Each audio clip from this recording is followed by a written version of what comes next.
only said bird because, you know, a midget was talking about she can't find her CarMax. You know what I'm saying? Taking us Shut forever. She couldn't up. find her glasses. She couldn't find her CarMax. You know what I'm saying? Like, she couldn't find the Carfax. You know what I'm saying? It's just, I know, it right? is what it is.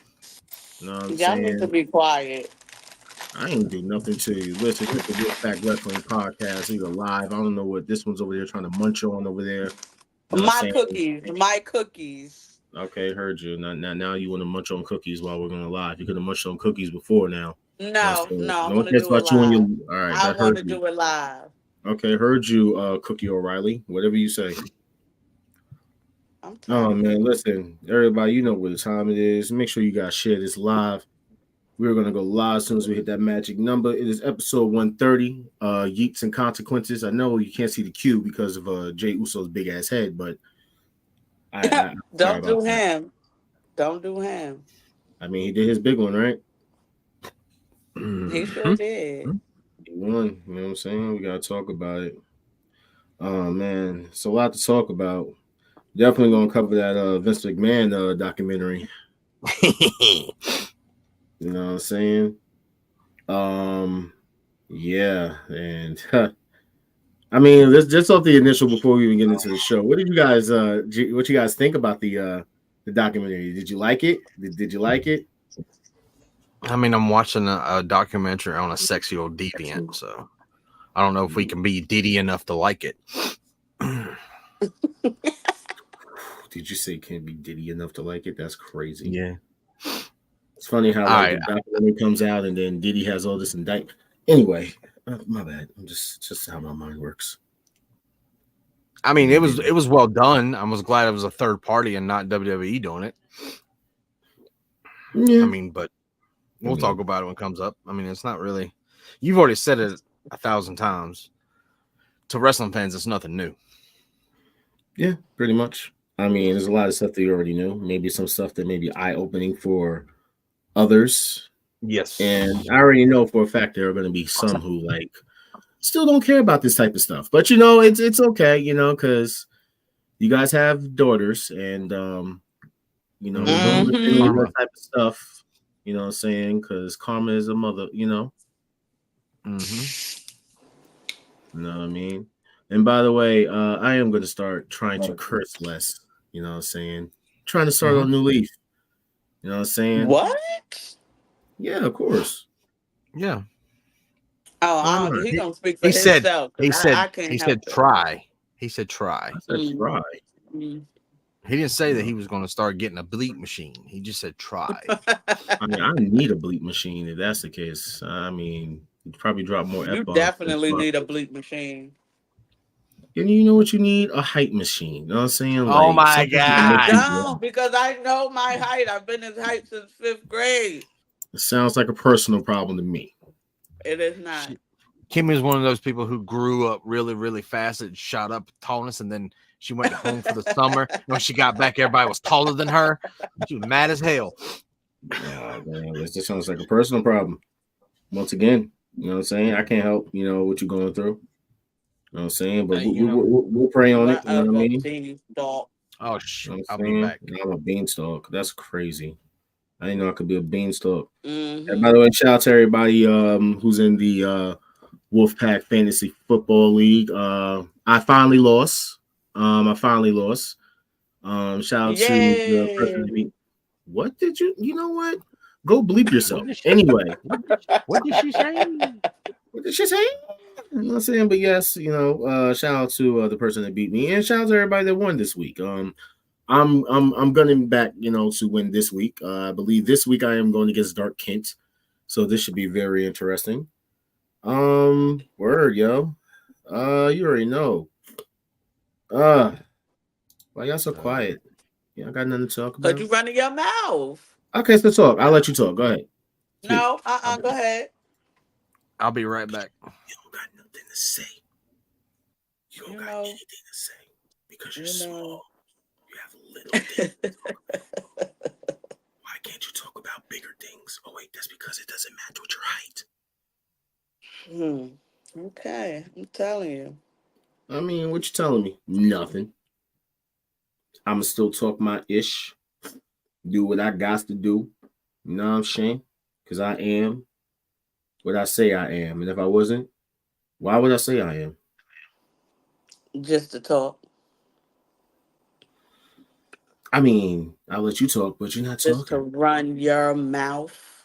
I ain't even running my mouth. Listen, we already got to do that when we get talking about this this documentary. I know you're going to do a whole bunch of talking once we get to talk about Raw. So it is what it is. Like I don't know what to say. It is. It is. Wow. Okay, heard you. Now you're quoting Cardi B. Okay, this is what we're doing now. All right, heard you. Wow. You gotta love it. You gotta love it. You really gotta love it. You know what I'm saying? She came to his chest clean and that's my girl. You know just like when you're doing dirt. You know what I'm saying? Just when it comes back to you, just like She made a whole song telling him, be careful with me. He didn't want to listen. I mean, hey. Like I said, it sounds like a personal problem. I just know that I hear a lot of people that are constantly talking about like, oh, she shouldn't have did that while she was pregnant. Listen, I just want to sit there and say, first off, shout out to you.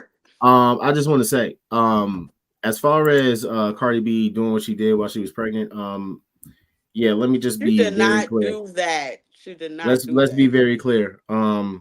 I've seen women who that I personally know that are talking trash, and it's kind of crazy because I'm like that girl ain't do that. She said what she had to say to crawl up under his skin, and she did. I mean, hey, listen, not my business, not my problem. You know what I'm saying? I got nothing to do with it. It's none of ours, but I was just surprised at how butthurt the men were. Like, that was crazy. I mean, you're talking about men, the same type of men that we talk about when it comes to this wrestling, who have fragile egos. Right. You know what I'm saying? I'm just being honest here. My bad, y'all. We're gonna start very soon, because we definitely got a lot to talk about from Friday to the cinema that we did not actually need that we had. Like, seriously, like, I'm sorry, like, I don't know why, like.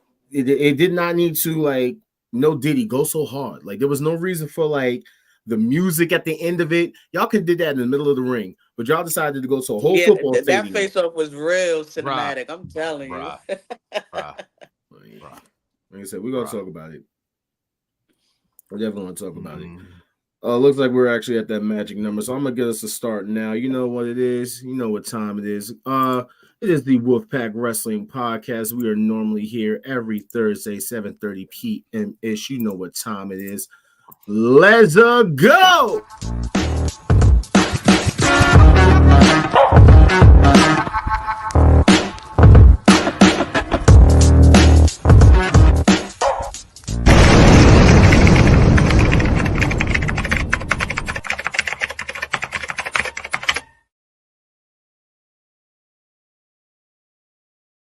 The following program is rated TV MAL. It contains strong language and is intended only for mature audiences. Wolfpack is back. Welcome to the Wolfpack. Paul Nash 6, we the real click. Real trio hit me with the tag and I'm still lit. Ric Flair in a leer, that's a real flip. We the illest, and I don't even feel sick. Pockets on swole, that's a buff bag. Well, so many bars, what's in a cell? Hell, money in the bank, what you call that? Bail, we some street prophets, tell them hold that. This is a hot take, you pancake. Wolves in the air, it's the handshake. I'm stone cold like when you hear the glass break for the mouth. That's a little bit of healing face. Sweet chin music, it is not bad.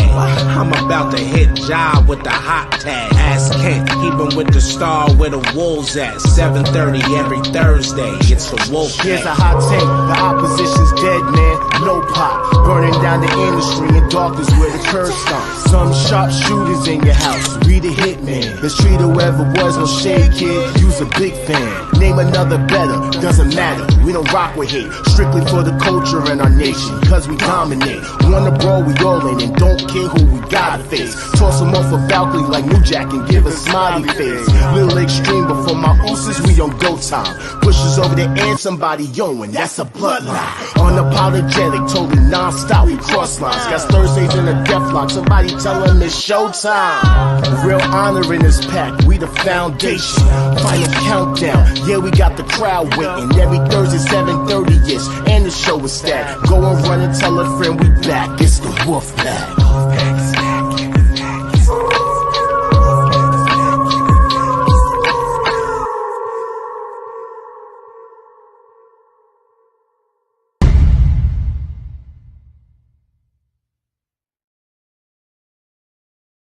All right, listen. I know you guys been waiting for us. You ain't gotta wait no more. You know why? You know how it goes. We're here. I don't know why you're here, but we're here. Let me just there you go. You don't know about who here. No, I didn't know why he was next to me because, like, you know, you're too short. You know what I'm saying? You're way too short to be up, you know what I'm saying, next to me. So I just wanted to... I'm tired of both of y'all. So, you know, we're tired of your height. It's really offensive. Like, what do you want us to say? How y'all tired of my height? It's my height. It's not y'all. I mean, I'll give you a peek back. It'll be all right. Because y'all a beanstalk and a bean pole. I mean, you know. I'm a bean pole. What is a bean pole? Like, can you explain? Something tall. Something that the bean. You mean beanstalk? That's what I call him, a beanstalk, and you're a bean pole. Oh. Okay. I don't get it. Anyway, listen, it is the Wolfpack Wrestling Podcast.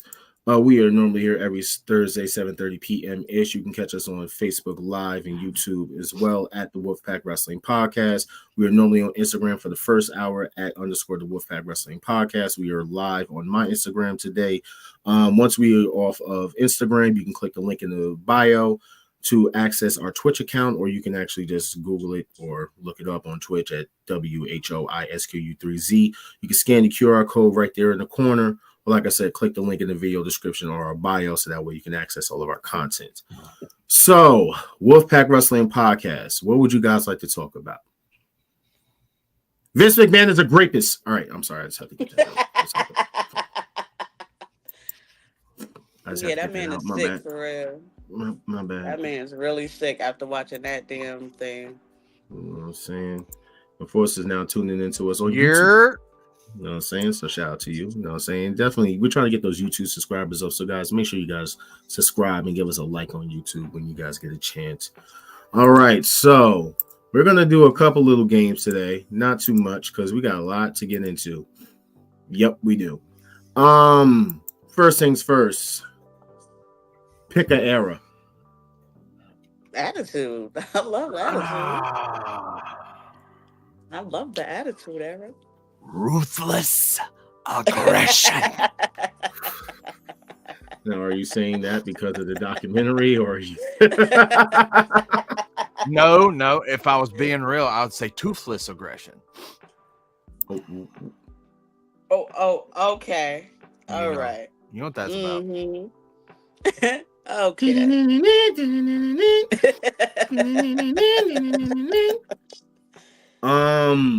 I would actually have to agree with the ruthless aggression era. Yep. Yeah, I would have to because it definitely needed that resurgence. PG era will always be on the bottom. The new era, I don't know how that's considered. This is a new era, but what may have you. And then we have the Triple H era. So let's go. And I'm enjoying the Triple H era. So it's all right. I'm enjoying the Triple H era. Name this stable. Roidathons. I don't know. I mean, the Spears. The Spears. The Spears. Cute. Just don't ask them to do math. Oh dear God. Or the They basic got a wrestle 33 and a third chance. Or wrestle anybody in the Hart family. You are not allowed to wrestle anybody in the Hart family if your last name is Goldberg. Yeah.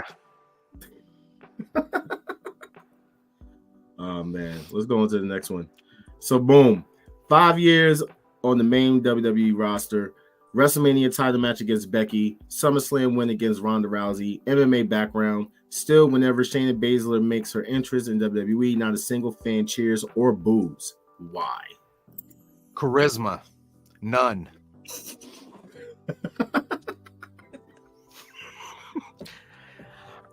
Look, I love that aggression from her, but at the same time, she's got no charisma, bro. She can't talk on the mic. She even when she's trying to be like sound bad. You don't think Naruto could talk on the mic? No, I know she can beat my ass, but she can't talk on a Why mic. would you call her that? All right? So you gonna mean to tell me she don't sound like Naruto? Go ahead and put a video of Shayna and just put any random episode of Naruto, and you gonna mean to tell me that you cannot tell me that that's not Naruto, but that's not Shayna? I'll wait. Go ahead, tell me I'm lying. And the quote of one of his favorite wrestlers. Tell me when I'm telling lies. Not lying. Okay, believe it. Let's move on. So, boom. If Rock had Austin, Undertaker has Kane, Triple H has Shawn Michaels, Cena has Randy Orton, who does Roman have? Brock. It's Brock. Brock? Because it ain't Cody. It's Brock. It's Brock. I mean, believe it. Believe it. Yeah. Thank A you. lot of people think it's Roman Brock. Reigns had Brock Lesnar. I mean, is there any like denial? At this, I don't know who else he had. Like, please don't say Cody. Triple H. That was it. The fans, Bad booking. the big dog, dog food, Yeah, dog food poured on top of puppy him. chow, puppy chow. African succotash. All right, now he went too far. He went too far. Suffering succotash. Believe son. that. Believe that. All right. That's not a prediction. That's a spoiler. So here's a hot take of Pancake. This comes from Darby Allin. Darby used music analogy to compare to WWE and AEW. He says, if people are going to compare the two companies, WWE and AEW, I like to put it as a music reference. WWE is like Taylor Swift, and AEW is like Slayer. Taylor Swift can sell more records, but that doesn't mean Slayer doesn't have a huge following. Our brand of music is a little more intense and violent, and we don't have to change anything. We don't have to try to sell the same records as Taylor Swift. We're kind of in our own world. That's what I like to compare those things to. You can watch All Out, and it can be a little offensive, but I live to offend people. So how I take a Pancake, is WWE like Taylor Swift and AEW's like Slayer? Like, do you guys agree with what he's saying? Can I ask a question first? What's up? Was this before or after John Moxley whooped his ass? He might have a concussion. This was actually before the match. This was before the match. It's a hot take. It's a hot take. I don't. Brain dead even before the match. Okay. No, it's a hot take. I just don't like the analogy of Taylor Swift. Ooh, wait a minute. Hold up. Oh, that's a good rivalry. That is a good rivalry. Rollins. Seth Rollins. Ooh, Seth Rollins over Brock. And it's not over. It's not over. Yeah, Brock's done. Especially after that documentary. Don't bring him back anymore. Like, it's kind of bad. And the way that ended was kind of bad. All right, so boom. I kind of like how like fans are like, you know, never gonna give props to my favorite promotion, but you know, we'll just. Hey Dan, tell me if this sounds familiar. So, hot take a Pancake. The Intercontinental title should have an option to be cashed in for a world title shot. So fucking stupid, bro. I'm sorry. So I'm gonna give my title away to lose, and then I have no title. Yeah. Wait.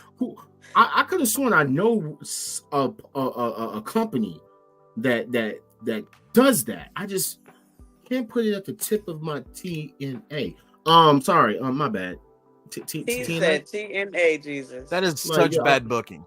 That is X Division title. That's literally the option C for X Division title. So I remember when we grew up, the Intercontinental title was the Workhorse Championship, right?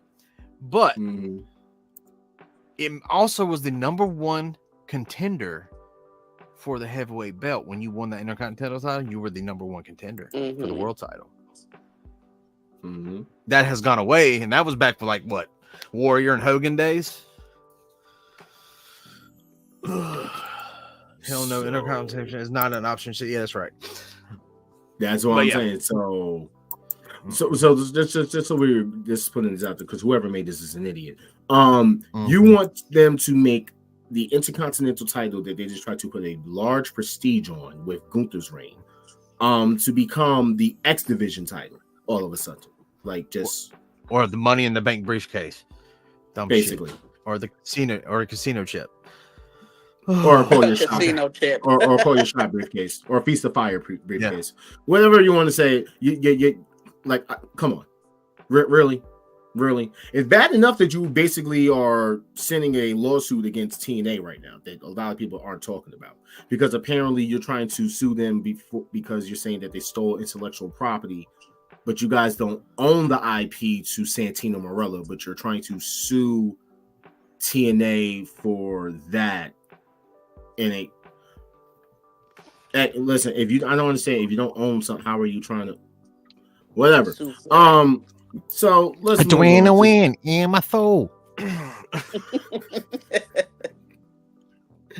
Let's talk about these news and rumors real quick. So boom, SummerSlam is officially coming to MetLife Stadium next year, August 2nd and 3rd.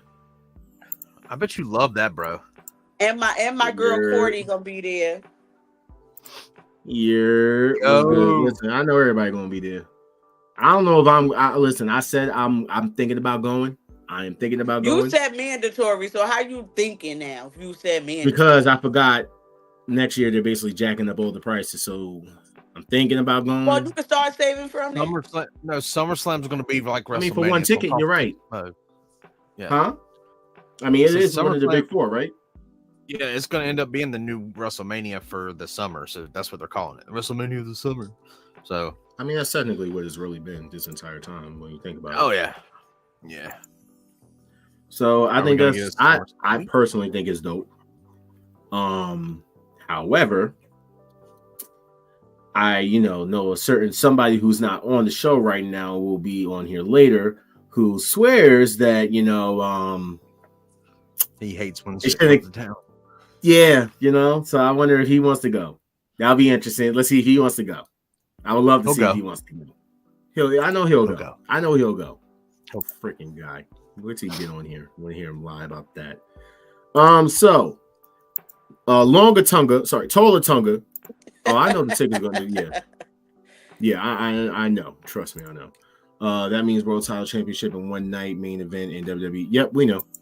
So Longa Tonga, Tonga Loa, not Tonga Loa, tall ass Tonga. Everybody but himself. I thought someone called him Longa Tonga recently. I don't know. I think that's what the name was. That is they trademarked that name. They trademarked that Longa name. Tonga and Taller Tonga. So I don't know. You want to change the name from Fatu to be shorter Tonga? Like you could be shorter Tonga. Midget Tonga? Don't get me up here on this podcast. Tiny Tonga. Fool, okay? Tiny Tonga.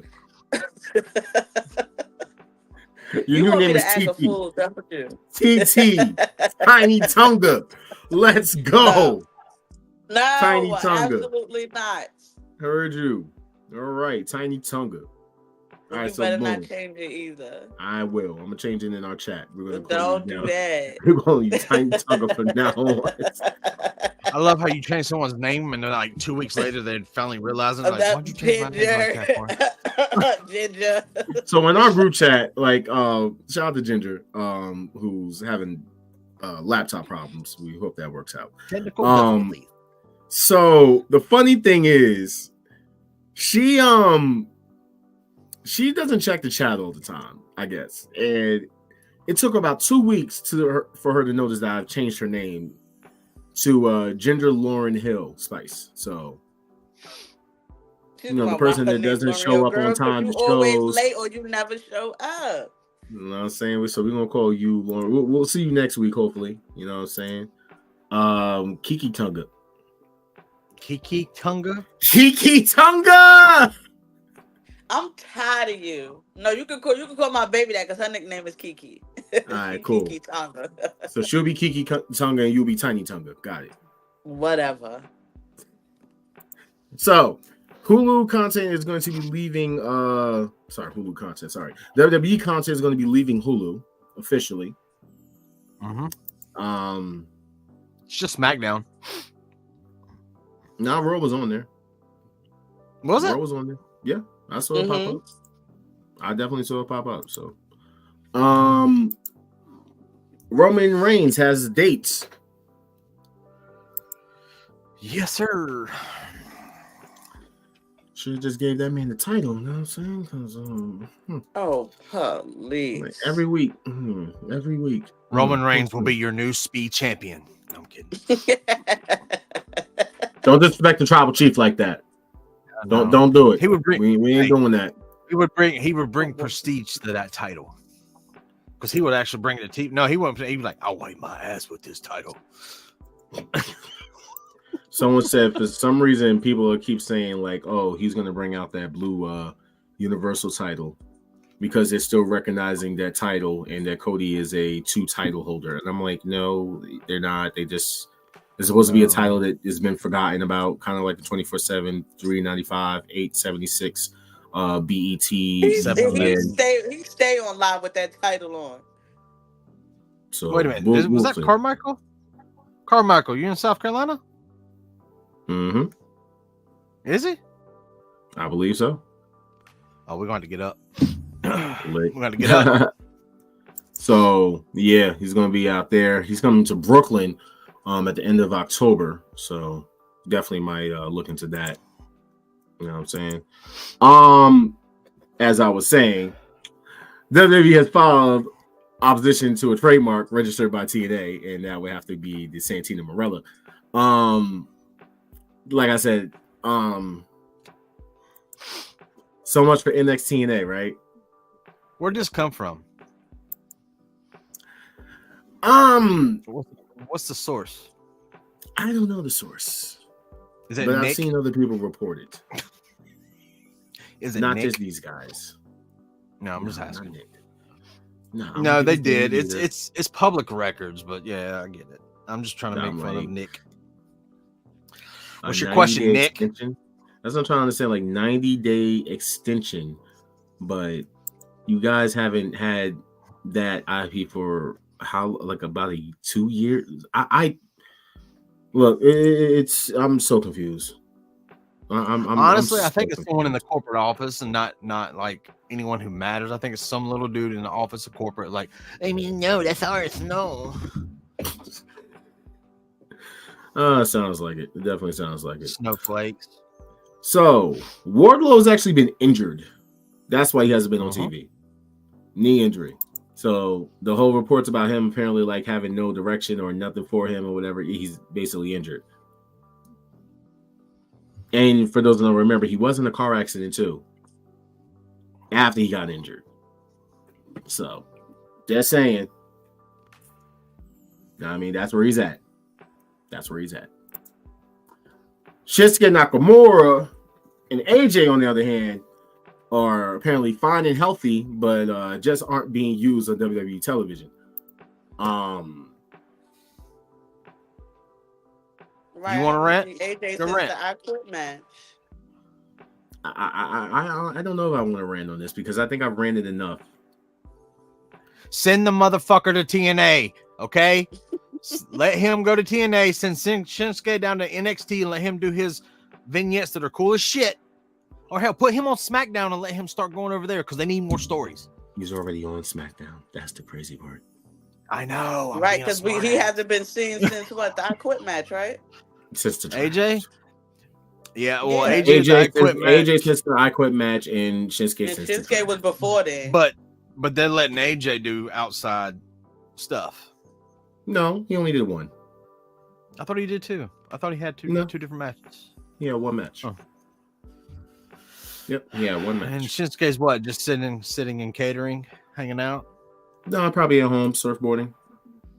Well, he said he worked at a few cafes when they asked him what he do for a living. We definitely Yes, do. I agree. No, he's not. I think he signed a whole nother contract with them. So, I have no words for Shinsuke. All right, do what makes you happy. Like that. That's all I can say. Because wow, nothing for Shinsuke, nothing for AJ. Okay. Miro though has requested his release from AEW. Now, you, sir, I'm not even going to go on a rant on this one. All I'm going to say is I'm going to call you the same thing that they called Sasha Banks and Naomi when they left. Why are you acting like a fucking diva? Sorry, I didn't want to say the curse word, but why are you acting like a diva? Can you explain to me, like, why are you acting like a diva? Because hey, you know why he wants to leave? You know why he wants to leave, right? Why does he want to leave? Oh, Bob. Oh, that makes sense. Makes sense. You already lost the wife. He lost his wife to a bisexual undertaker. So, like, what do you want to do? Like, you can't be mad at the guy that was, that you wanted to do that storyline. See, that's what I understand with you. So, the reason why you haven't been on TV is because you don't want to accept what they're giving you. But you're the one who pitched the storyline for Bobby Lashley to basically give your girl Lana her name backwards in your bed on live television. Really? Like, I'm gonna have a Sesame Street moment in a minute. The word of the day is Lana backwards. Lana. Okay, so I'm just trying to understand this. Like, so you're okay with that, but you're not okay with any other angle that they pitched to you. You took time off, I guess, because you were heartbroken over your separation with your girlfriend or wife that you basically set up in that situation that could have turned into a whole Chris Benoit thing. Just saying. What's up, buddy? What's up, Dave? Who that? Yeah. What's good, bro? So, yeah, you want to leave? Be my guest, bro. Go back to the WWE, and you're still going to be in the same position as always. And at this point, it's no one but you. It's really no one but you. What's up? You know what's going to happen? He's going to be the guy that comes back and challenges Obafemi.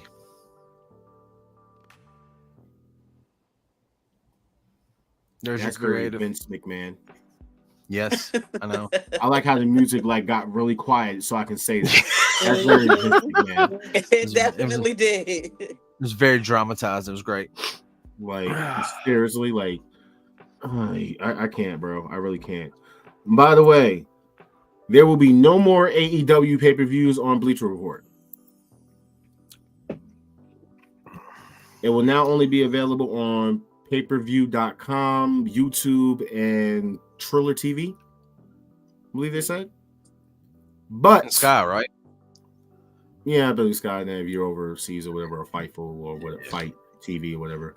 But this is the other rumor that's going around as of part of that deal, that AEW pay-per-views are to stream on HBO Max beginning January 2025. Thank God. Thank God. Well, we can already tell what's about to happen next week on their 5-year anniversary. Oh, yes, sir. You want to play it, Dan? Oh, wow. You're supposed to have a queued I had up. a queued up. Oh, I know what happened. I know what happened. Oh, shit. What's going on with this thing today? Hey, dude, we got a hurricane, okay? Just a little. Here comes the money.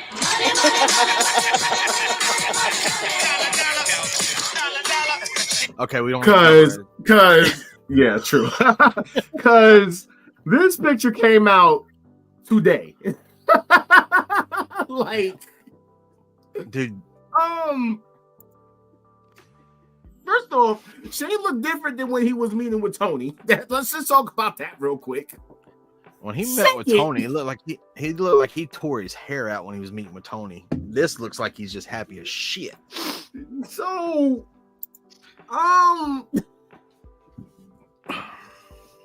is it safe to say that? I mean, as of last night, and including for what we're speculating for next week, did business pick up?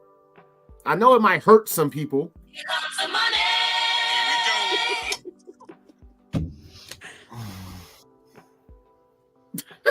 Yes. Okay, we're good. I'm just sitting All right. here now. Good. This is crazy.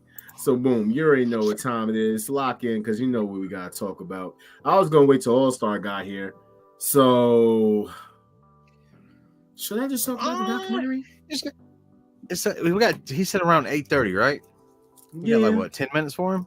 10 minutes. Yeah. Because did he watch the doc or docu-series? I believe that he did. I definitely believe that he did. You didn't watch it? Yeah, he did. He probably did. He definitely did. I think YouTube put out, he is the #1 search name on YouTube since yesterday. Oh, they're trying to find them videos. Keep it up, man. Mm-hmm. I want you to bark like a dog. Oh, she defended that. Oh yeah, I got that. I got her. She defended that. Oh yeah, So we're not only just going to basically like talk about the documentary, but we're also going to pull up some quotes from certain people in this documentary. I have a certain one that I know this guy right here wants to have a whole long rant about, and I kind of agree with him on it. But before he even gets into that said rant, I am going to have to say that not you, but everybody is going to owe a certain someone an apology because of that person's quote. That's all I got to say. And I know a lot of people may find it controversial, but you're going to have to, what was the words from their Messiah? You're going to have to eat shit and like it. You know what I'm saying? You got to be Triple H in a situation. Mm-hmm. Curtain call. He definitely said that. Oh yeah. Man, listen. No, I do have one thing on it I do want to talk about. And it's not really Vince. It was the people who were interviewed in the docuseries. Oh, they left people out, by the way. Well, they also, this is the one I was telling y'all about yesterday. I even sent it through the chat. So one of our favorite people, Eric Bischoff. So he was in the docuseries. He was approached by Netflix, and guess what? He turned them down. And then to his surprise, guess what? He's in the docuseries. So he is trying to add that basically that they have archive footage and they basically cut and pasted stuff together for their own little pleasure. Because he said, I did not interview for this. He goes, they have to have stock footage somewhere in the archives. He goes, because I didn't do it. I told him no. That's what Bischoff is saying. Yep.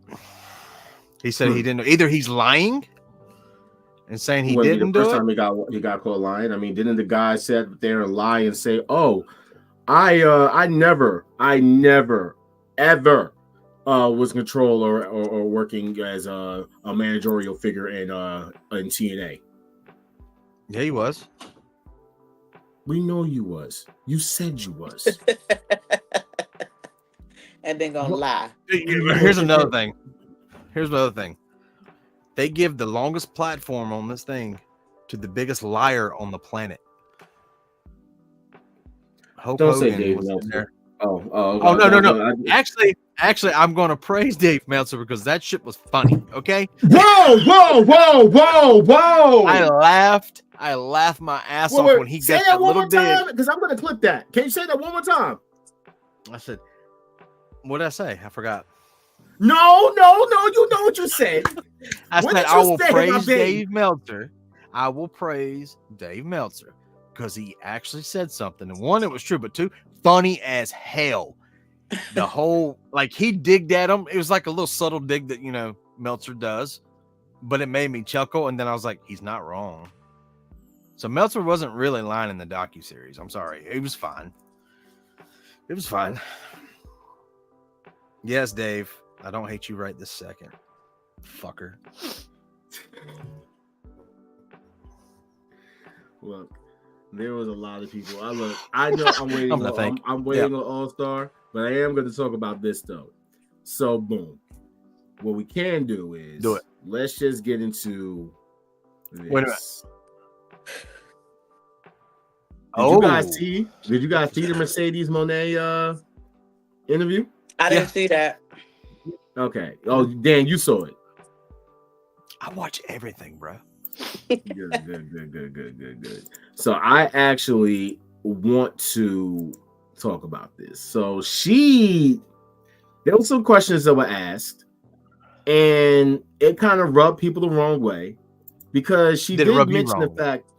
No, of course not. She did mention the fact of things like, she doesn't think she'll ever go back to WWE after the way AEW has been treating her. I don't know. I don't think so. I feel like the best relationship with AEW right now and is legit. I'm living my dream and it's the best place I've ever been mentally and physically. And to be able to have new dreams after being in the industry for 14 years is the best feeling in the world. So AEW is my home right now. She talked about when was brought up the question about, AEW and why is it like so hot? Is Charlemagne asked her, is AEW hotter than WWE? Stuff about that. She literally came out and said like next week will be, our 5-year anniversary, and she basically dropped the words like, we're trying to definitely beat out WCW, and I know a lot of the fans are mad. Now I like how she said that. Because everyone's like, oh, she should have said WWE. Oh, she's talking about that. I'm like, no. There's a reason why she said that. Because Eric Bischoff has been running his mouth about her for the longest. And this is why I'm glad she said that. You're 83 weeks, and everything else that followed along of how long you was running Nitro is literally about to be boop, down the drain. Yep. Down the drain. Okay, you failed literally 2 companies. You didn't get hired due to the fact of you not basically showing up on time. Because in case people forgot that he was supposed to work for Raw at one point, but then he got fired. Yeah. Like literally like the next day. Like I'll never understand that. But yeah, I actually liked this interview. It gave you more insight on her. Yes, she does smoke weed. Oh, yeah. Obviously, she smoked with so Snoop. Excited about that, Bruh, her uncle Snoop Dogg, bro. If you're not hanging out with your uncle and smoking, a cousin. Snoop I thought it was her cousin. That's her cousin. Yeah, cousin. That's her cousin. Whatever. Yeah. Yeah, she said that the way she just worked it said her father is his uncle. It don't matter. Okay. He's part family and he's in town. You gonna smoke with Snoop? That's just gonna happen. Man. Snoop ain't gonna have it no other way. This is what I'm gonna do. No. I think that we should literally just talk about the weekly shows, and then we're gonna get back to the Vince thing. That'll work. I'll give All Star some time because what was the rant? All right, so are you talking about the one that I texted you about as soon as you told me you were finished? Or is that the one you thought I was talking about a rant? Is that the guy? Mm-hmm. Okay. Yeah. Mm-hmm. That's why I made sure I got it for you. I got you. They're saying like I'm gonna give her time to glaze over boring ass please, Jay. Don't start. So boom, we can talk about SmackDown. No. Yeah. SmackDown. Talk about SmackDown. Botchamania. No, I'm kidding. I mean, not lying. Dude, Andrade. He could not get on that top rope for nothing. He was struggling. Andre carried this match. He carried this match. I'm sorry. He was on point. His timing was there. He looked phenomenal. It was LA Knight's fault. So he should be holding the title then, I'm assuming? Sure. Okay. I mean, I'm gonna let him cook. Let him cook and see where they're gonna go with it, even though that feud's done. Because you got the Carmelo Hayes and I mean, yeah, we're going round 6 tomorrow. Yeah. Okay. I hope it's better. Yeah, because they started fighting every match in the backstage. Oh, area. This right here. Oh my in the bag, God. bro. You're washed. That was bag. Look, right. You're washed. Look, of all the promos for this entire week that we're reviewing, stayed cooking him. I thought that was going to be topping the the promos from last week, but no. One got better, but this one, I even was like, ooh, that's bad. It was great. He cooked him. It was. Listen. Now let's talk about this promo here. This cinema. This cinematic piece here. This John, you're wrong. What am I wrong about? They could not have pulled this off in the ring, sir. No, sir. No, They sir. didn't need to even go this hard. Pause. No, did he? Like, they didn't. I think they did, bro. They took This was Jimmy not for from me. Cody. They took my wise man. They took your bloodline. They took my bloodline. They took my Ulafafa. I don't have anything to lose. He said, You know what's colder? I told you this. You know what's colder? Yeah, Yes, I told you this the first time. I'm gonna be a chief with no A chief tribe. without a Mm-hmm. Yeah, we don't He said need he you. told him that. I told you. here's You're the- not gonna be a champion. chief I'm the without a champion. tribe.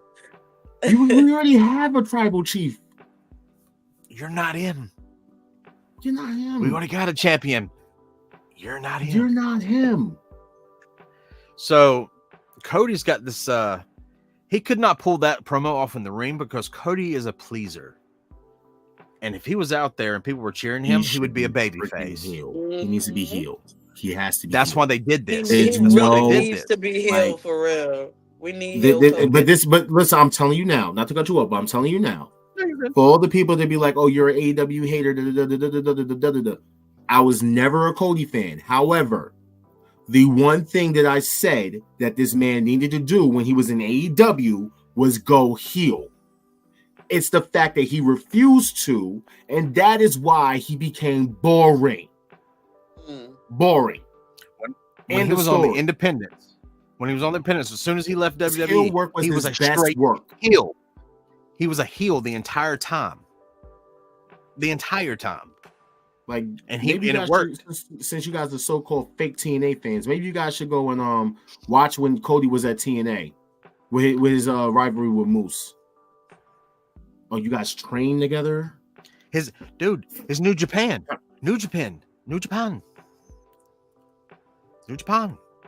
Bullet Club. BTE. He's a better fucking The BTE. No, what I call it? No. What was I call it? The C, like this CTR. Can't get right. Yep, can't get right. That's what he is. Can't get Man, right. we'll never get That's right. his name. But listen, Yeah. this segment here cooked. Okay, definitely cooked. Yes. Hit all the parameters. Even had him even say, like, you're in my way.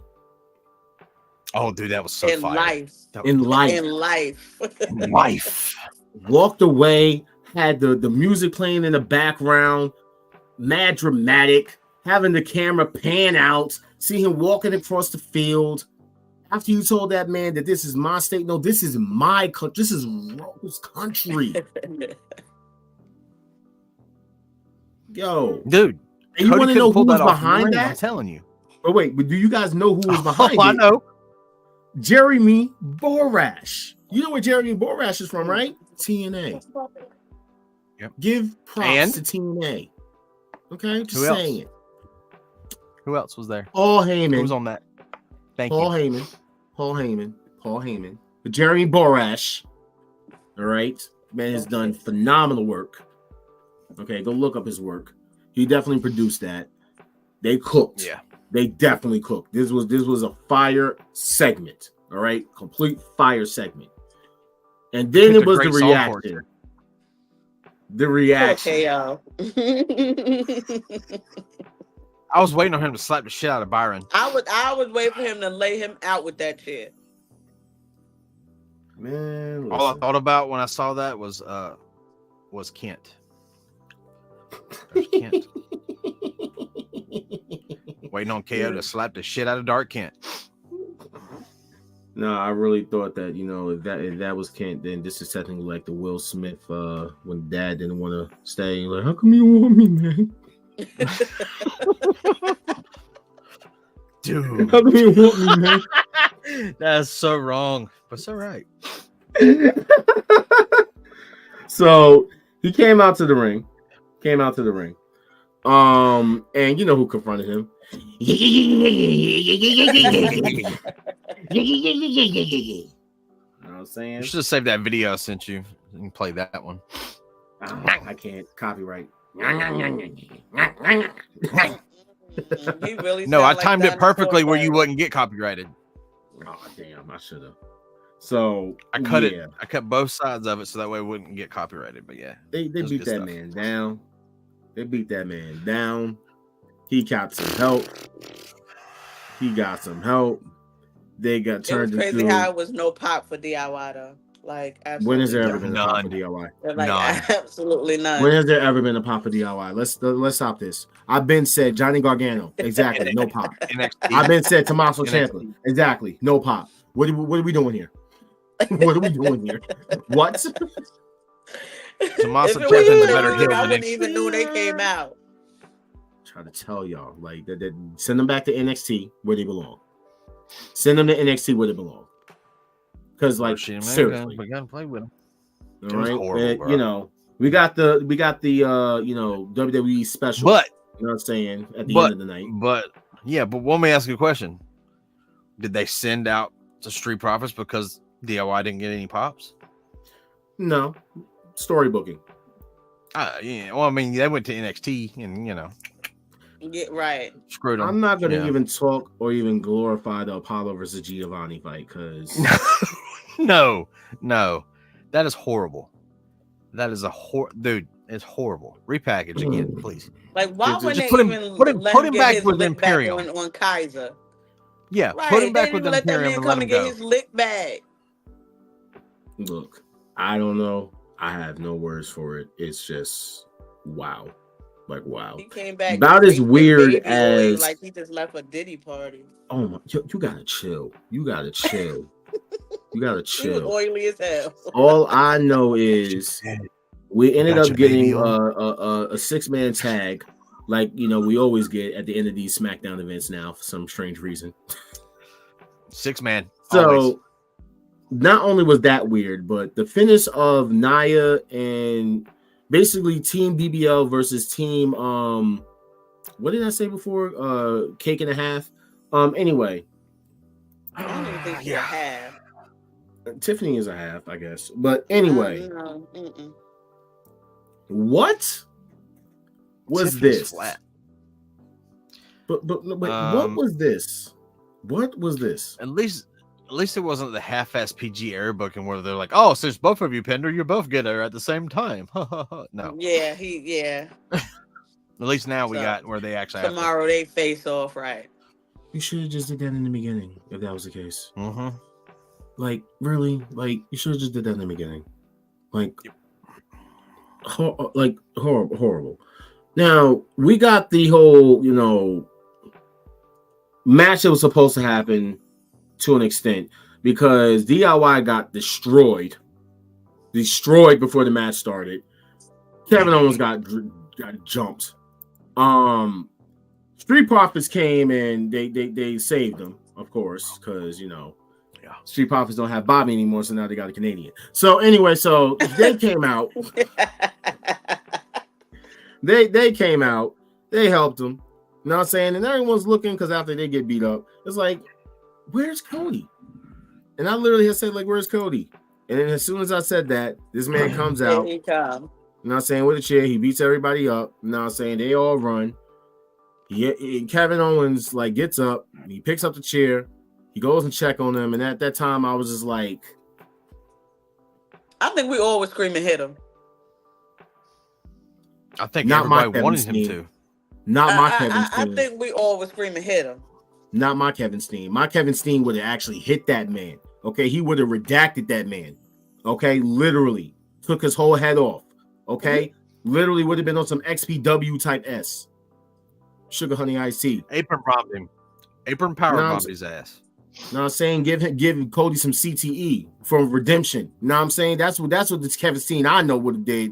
Know what I'm saying? Not sit up there and throw the chair down. You soft, Kevin. And You disappointed me, Kevin.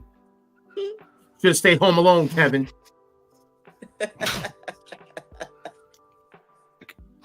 Shame on you, Kevin. How dare you? Shaking my head. We could have got it, and then that match would have actually been worth something.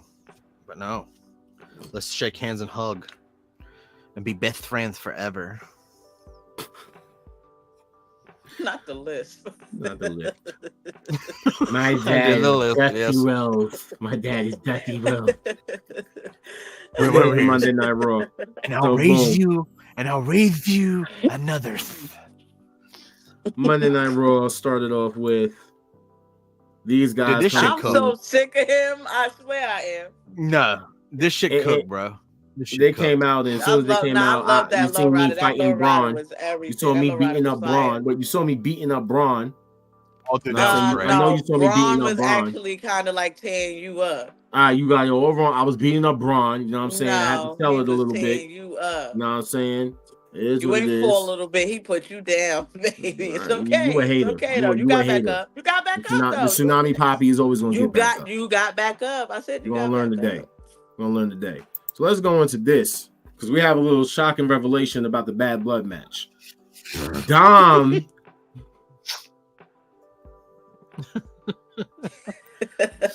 I can't go back behind bars. I cannot go back he in. said he did not interfere in them title matches. It was Tom. That wasn't me. That was Tom. That was Tom. It was Tom. It wasn't Nick. It was Tom. Dude. That shit was so funny. I died. Bro, I was like, oh my God. Did he really He say said that? it was Tom. That was Tom. That wasn't me. That was Tom. Yo. I ain't going back in. And then apparently I heard there was a rumor that Lily, the doll Lily, was somewhere behind the somebody. doll was back there. The doll Lily was behind doll. him. Mm-hmm. I didn't see Yeah, that. it was.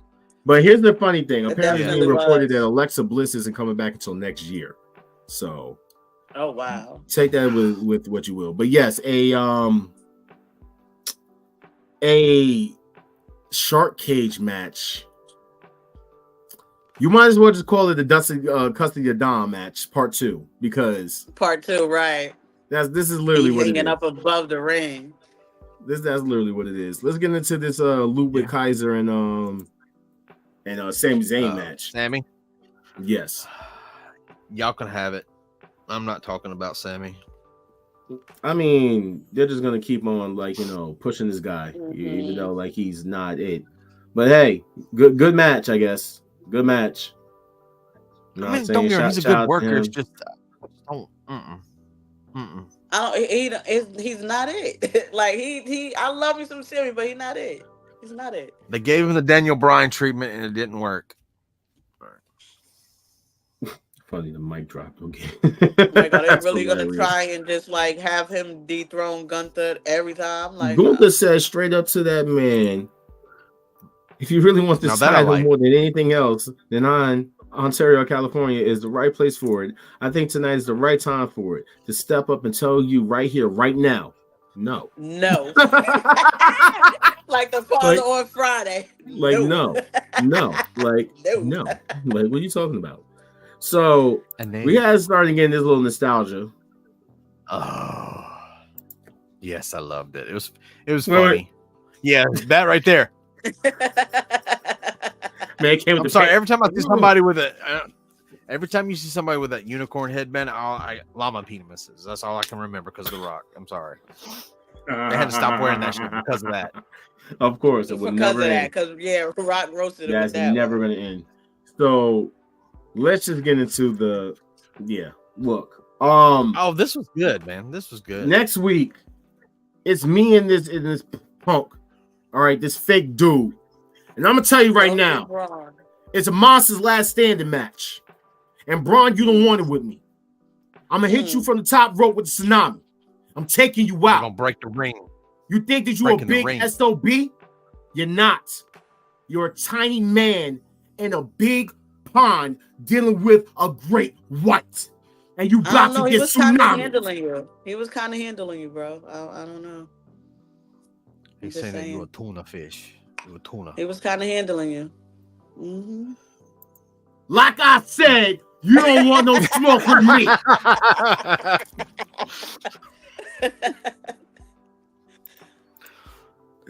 All right. Just gonna let you know. I'm actually liking this feud. I'm actually liking it. I'm liking this feud. I'm actually liking it too. What's the end game? But what's the end game? What's the end game? What's the end game? Yeah. Who said it in the chat the other night? They calling it by WrestleMania. They'll be tag team champions.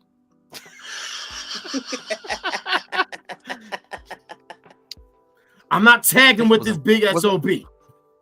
Was it Enforcer? I'm doing my own destruction. I'm a one-man army. No job, soul brother. Bars. No pop.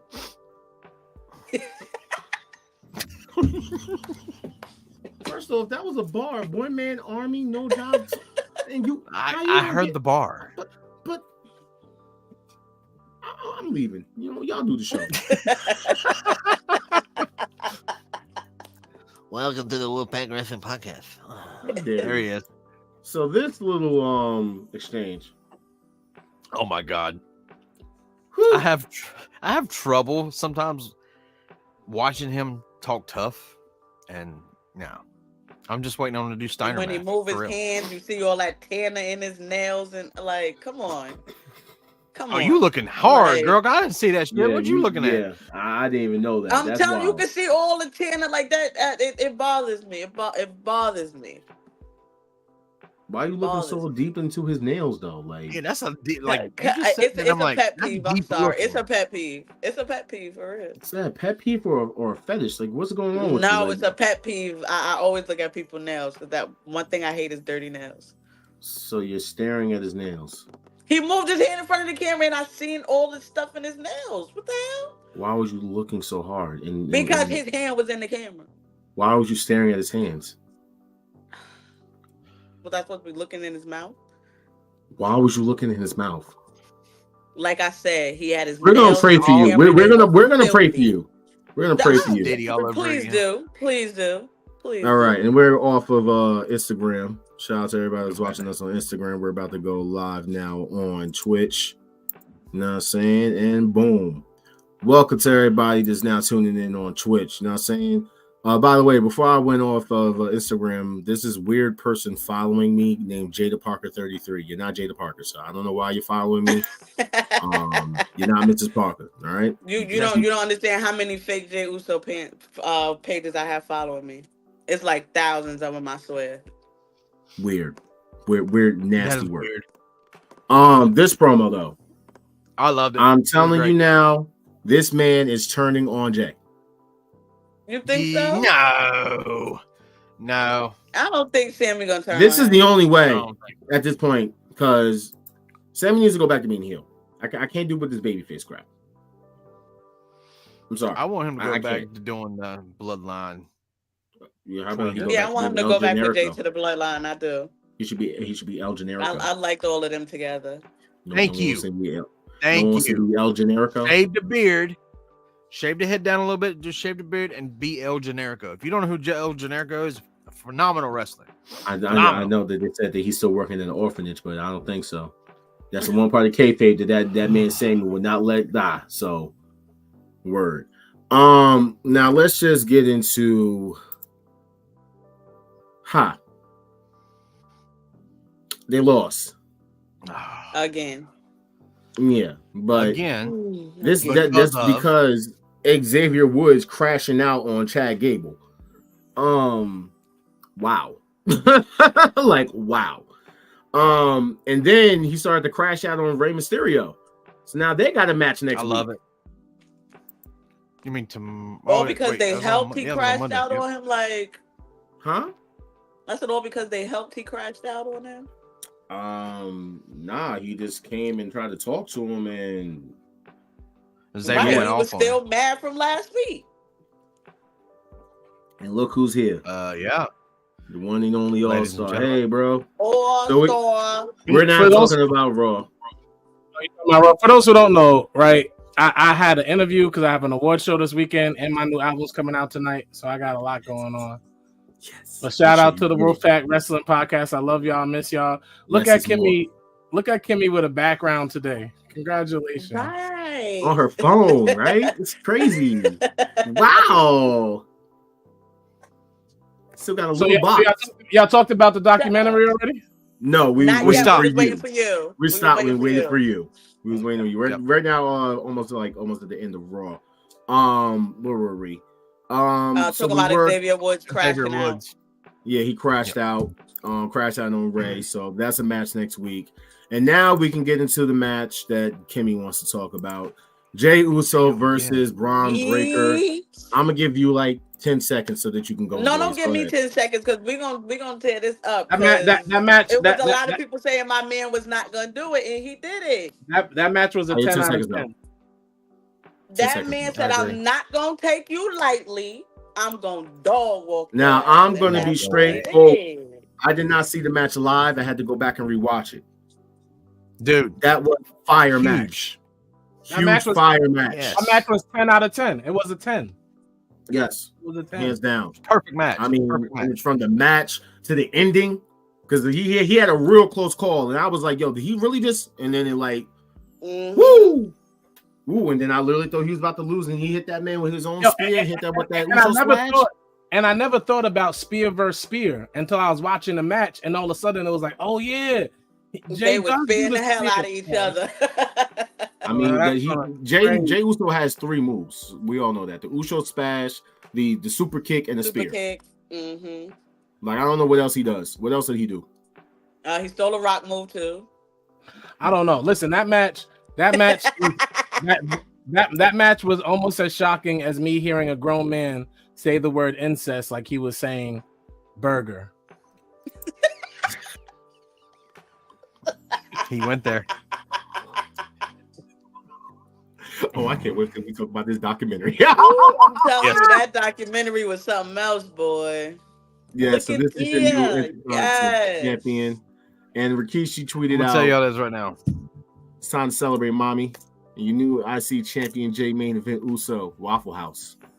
Double waffle. Waffle House. Double chocolate chip. Double chocolate chip, double waffle with the triple hash browns. Like, let's go. Yo, Buddy Murphy better be careful. Buddy Murphy better be careful because wrestling is way too provocative. They be stealing each other's people all the time. Buddy Murphy better chill. Oh, he tweeted out. He tweeted out. There was a picture that got shut out and something about a prophylactic in the background between them two, and then he. That's what I'm saying. Dom was never a threat. Jey Uso's the threat. Yes. Dom was never a Jey threat. is married with kids, and who's he married? Jay's, I don't know his wife's name. No, his wife. Takesia. Gorgeous. Takesia. She's so like gorgeous. Why do you know this? Wait, her name is Takesia? His wife is pretty as hell.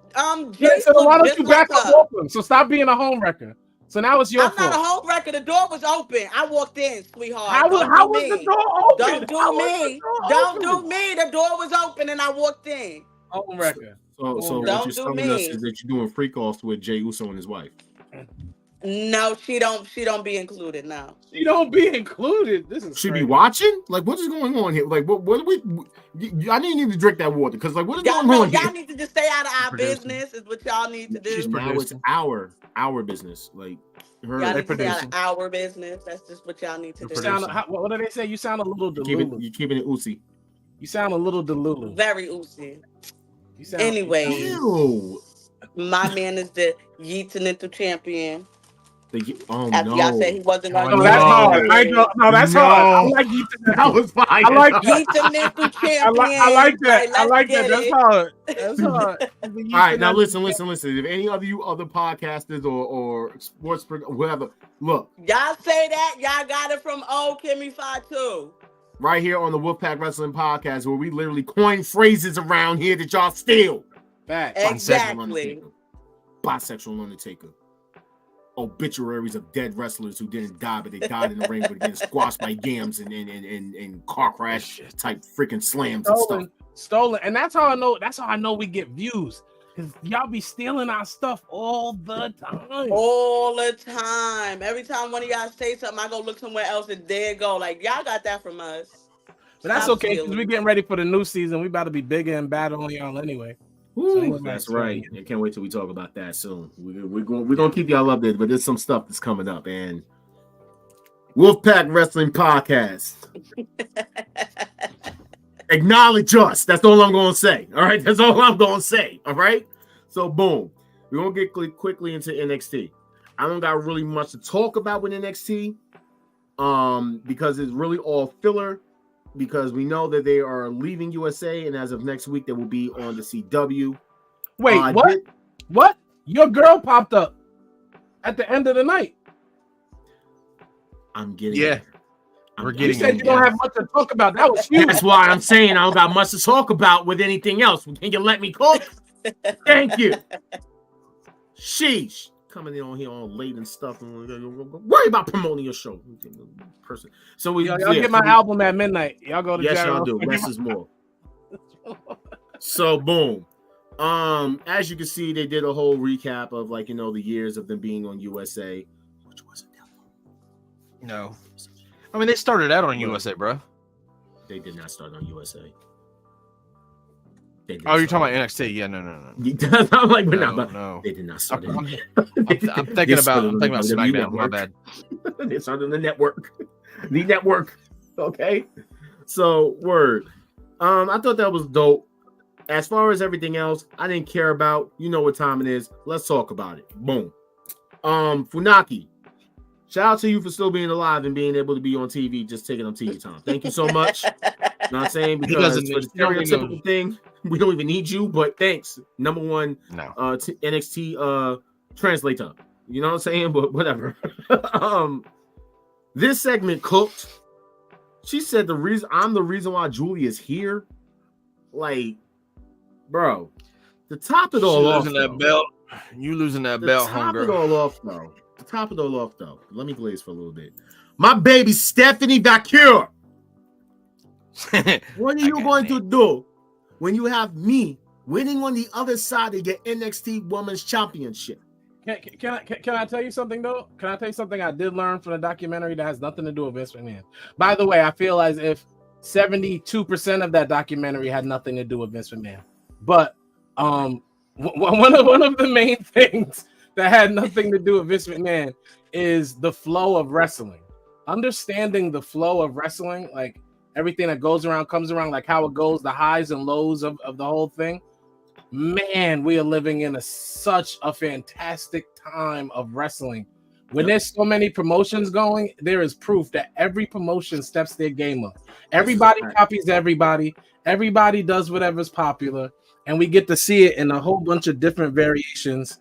And I feel like TNA is on the cusp of having the best women's division in wrestling. They are wilding out. They are in about 6 months. Best women's division. Let's not do this because I literally said for the longest, and you kind of denied it from me, that TNA has had the best women's division on the planet. Well, that fell off. It really didn't fall off. It's just the fact that it was TNA that people didn't want to give it as props. No, but those women over there was definitely cooking over there. Tasha Steelz was cooking over there. Hold on, I said Vanna Evans was cooking over there. If I said TNA, that's an accident. TNA did have the best women's division. I feel like NXT is on the cusp of having the next best women's. Okay, all right, there you go. That's what I meant to say. Yes, TNA did have the best.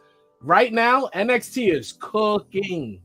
Their females division they have like 30. I gotta give it time. I like you said, about 6 months. I'm gonna give it time. Because I want to see where it's gonna go. I don't want it to be what I think it should, what I think it's going to be. I want it to be, and not more or less like what I think it should be, but there's a certain level, if you get what I'm saying. Just like a certain level is like that I need it to be at in order for me to sit there and say like, okay, this NXT women's division is definitely cooking. Because I'm going to be straightforward. Shawn Michaels is never escaping those allegations after he just signed that new women's referee. That's all I'm going to sit there and say real quick. But however, the women that he is bringing in with the likes of Julia, the likes of Stephanie Vacure, and the likes of Delta, who is showing up soon as well. Do that. But even the new woman he has, Sol Ruka, that they're making, the Last Legend, that they've been working on these women and developing them. The current Intercontinental champ, North American Women's Champion, like the girl Miss Parker. There are stars in the female division there that are going to be crazy in 6 months. Crazy. But here's the thing, though. Thea Hall. I don't want to be misogynistic or be a guy, but Is it because of their talent, or is it because of the way they look? It's because of the talent, bro. It's the talent. Are you sure it's because of the talent? Because I hear more people talk about like Nikita Lyons, who's basic as hell and green as hell all the time. I like Nikita Lyons. What do you like about Nikita Lyons, Dan? I ain't gonna lie. Yams. She got a lot of yammage. That's she my gives point. A lot of yammage. That's my point. So like, that's why I'm like, I gotta give it time because I really want to see these women really go in the ring. I cannot see them really go in the ring where they're getting a lot of short time in their matches still. That'll change. That'll change. That has to change. That will change. Oh. Yo, Crispy. I'm gonna F you up. Shout out to my bro. He said HBK likes his women. Yeah. Who doesn't? Wait a minute. What did you say? AEW should be ashamed that TNA is so close to them. Where? Man, y'all be wilding in the comments, bro. Where? Where? Y'all be wilding. Oh man. Yo, Kimmy, I know you don't follow them as much because I know you wasn't watching NXT back in like the golden black days. But Dan and All-Star do. So Dan and All-Star, I'm gonna ask you this question. Hot take a pancake? Yes or no? Yeah, a little bit. I'm getting that feeling. All-Star, I just don't like the reference. No, yeah, I'm here. Yeah, hot take a pancake on this one. Hot take. Definitely, right? Yeah. Very hot. I'm literally getting that. Like I'm literally getting that.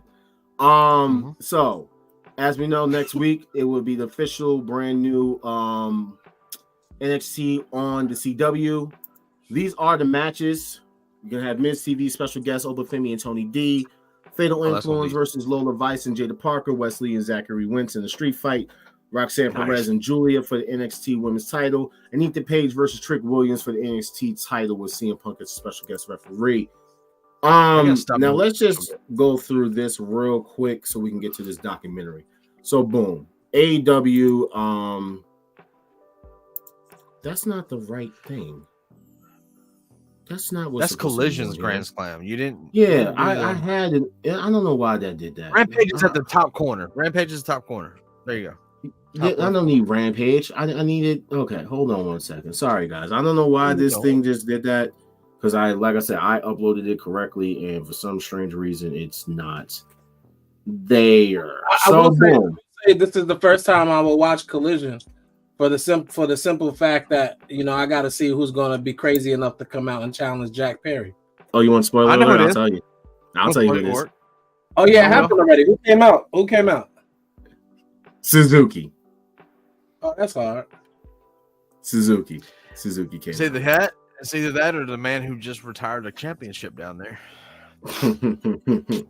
Hangman won his match. Ain't nobody scared of Hook. Get out. I'll tell everybody who won. I'll tell you guys who won the matches after. I'm gonna spoil it for our fans. But yes, this was the first match, and boy, oh boy. I didn't get to watch it live. I had to go back and rewatch it because I was on my way home from work. And my boy had the Desmond Wolf gear. This was chain wrestling to the T. Oh, yeah. Amazing 10 out of 10 match. Loved it. William Regal would have been proud. It's the fact that he made him tap out and said thank you. And once again, we're not going to front. Like AEW should not have told this story better. If the build was better, it could have been humongous. The build was not great. They are two great wrestlers. They wrestled each other 162 times. I think they rushed it because the story was there though.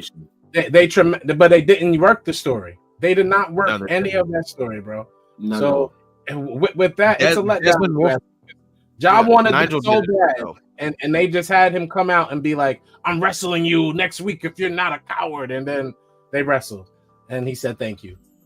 I mean, yeah, the match was great, but the situation wasn't. Mm-hmm. Rush stories. Hook versus Roger Strong was not a bad match either. I am not. No, it wasn't. It wasn't. And the fact that they finally, wow, yo, don't tease me. You better please me. Starting to sound like Vince McMahon. What's up? You know what, yo, hey.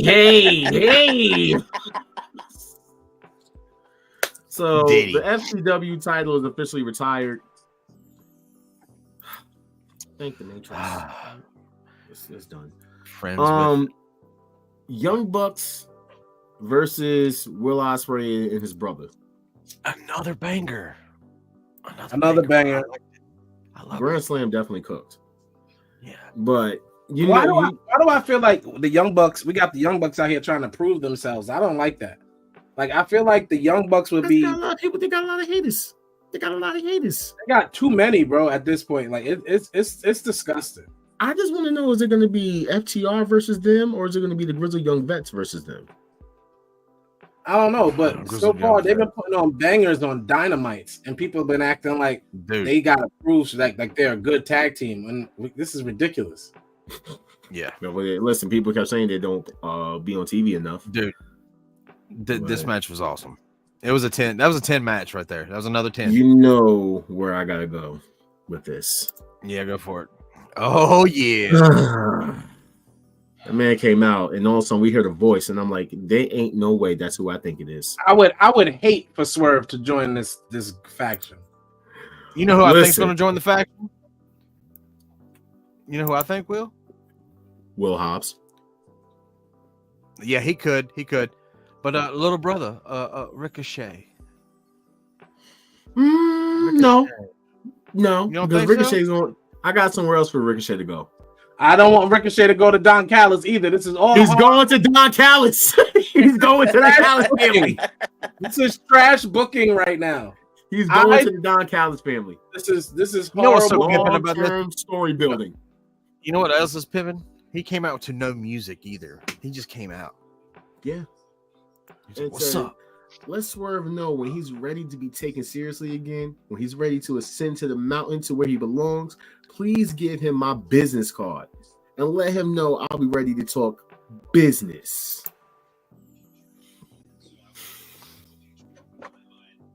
You already know who's coming too, so I can't lie. I gotta see it happen. This don't get no pop from me, and it makes me feel like I'm not black about my wrestling, but I'm not excited. You're not, because how are you not excited for this? Because listen, I have no problem if we're getting Bobby and Shelton, and if you add Swerve in there, cool. If you add Powerhouse Hobbs in there, even better. And I know this is kind of like me just having wishful thinking, but let's just blend this shit. I already said I think it's like my third curse tonight. Let's blend this. Can I get the Hurt Business blended in with my Beatdown Clan? Can we get Low Key somehow to show up?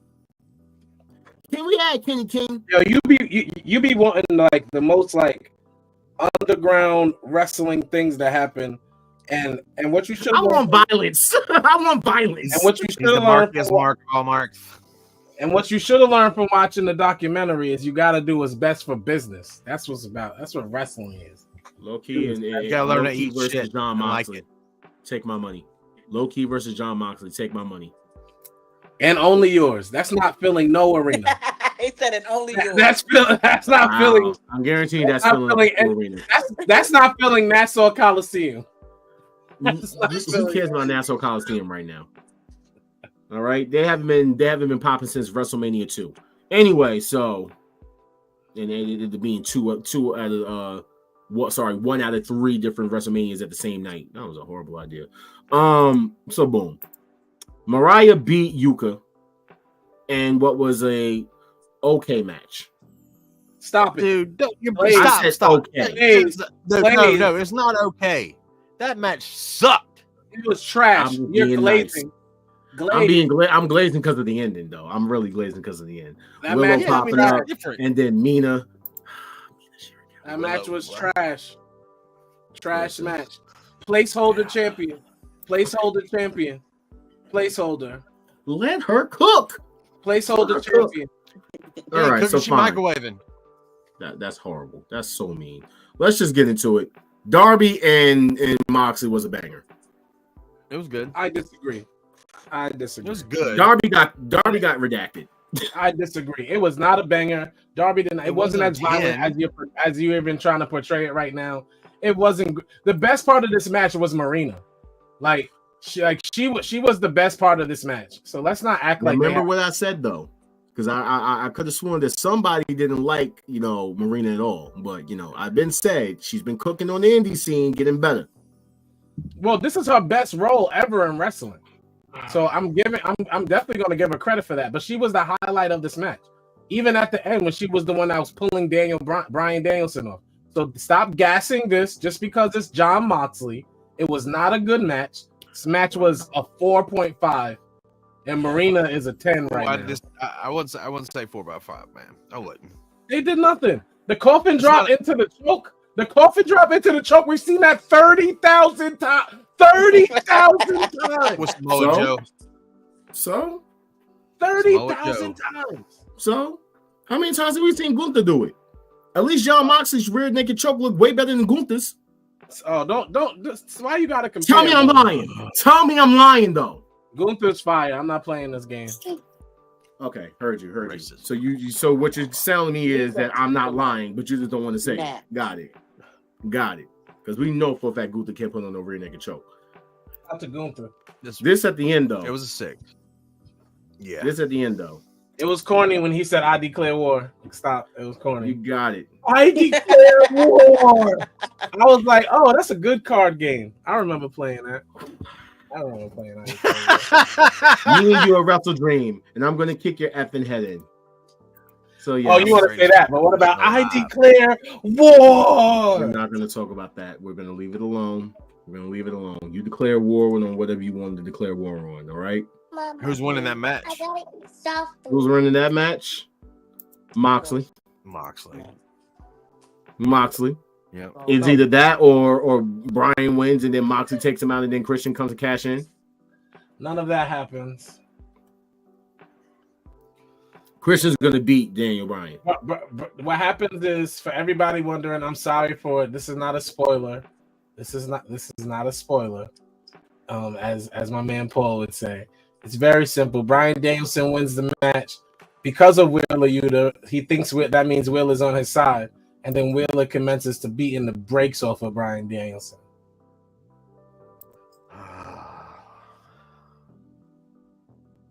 Okay. I don't know what that means, but all right.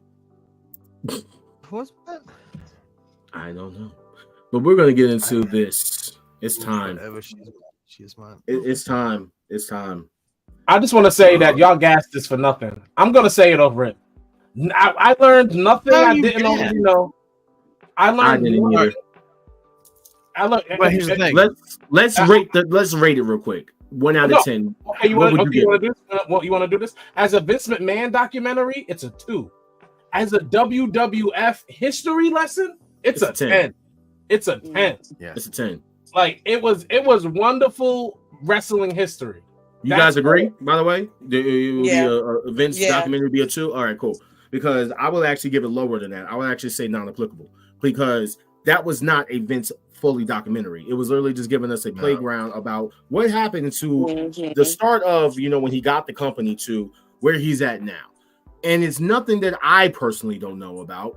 I know it's nothing that he doesn't personally know about because he knows about all of it. She knows about because we talk about it all the time. I know about more stuff than they did not put in there. And at the same time, they were very picky choosing who they brought into that show. They really held a lot of stuff out of There's a term. A lot of the stuff they were talking about was stuff that we already read about. I can go watch Dark Side of the Ring. Stuff like that. But here's the thing, right? I don't watch Dark Side of the Ring because I don't care. Like, I mind my business. I really don't care about your business. I don't care about Vince's business. I really don't. So I was pleasantly surprised. Like, I enjoyed the wrestling history. I enjoyed the little behind the scenes stuff about, And the funniest thing for me and my wife, me and Davina, as we sat there and watched this, it was hilarious to realize that Vince McMahon never tells the truth. It is so crazy to watch him talk in a documentary and then for everyone except for Pritchett to say something different. Like Vince says, actually tried to buy it back. Yeah. Yeah, so here's the thing. Let me just put this out here. Look, I gotta remove the comment real quick. So boom. He actually issued this statement which says a lot has been misrepresented or left out. I don't regret participating in the Netflix documentary. The producers had an opportunity to tell an objective story about my life and the incredible business I built, which were equally filled with excitement, drama, fun, and a fair amount of controversy and life lessons. Unfortunately, based on the early partial cut I've seen, this doc falls short and takes the predictable path of conflating the Mr. McMahon character with my true self, Vince. The title and promos alone make that evidence. First off, he got to cut the cap. Like, bro, like I asked the same person. Thank you, right, because to separate Vince McMahon but you know how I know this. But this is why the documentary was a comedy, because Vince McMahon would say, "Oh, it was a character," and then they would play five other people saying, "Oh, that was just like Vince. That was him. That's him." Yeah, Larry says it right here, like, oh yeah, she has no similarities to the character. Hulk said it. You're the same person.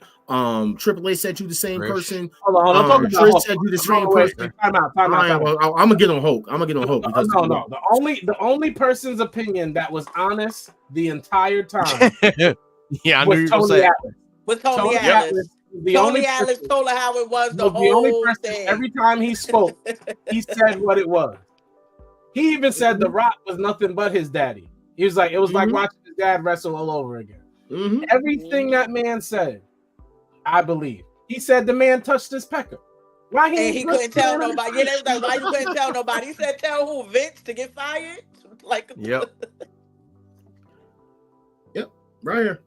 Did you guys complain? And everyone's upset about this guy. His opinion. I'm like, you don't know the wrestling business. Yeah. Hold on. And another thing Tony Atlas said that we're going to address on the show. This is going to be fun. Another thing Tony Atlas said that I've been saying on this show, but I did not eloquate it as well as Tony Atlas did. When it comes to champions in wrestling, it is about being a superstar and making money.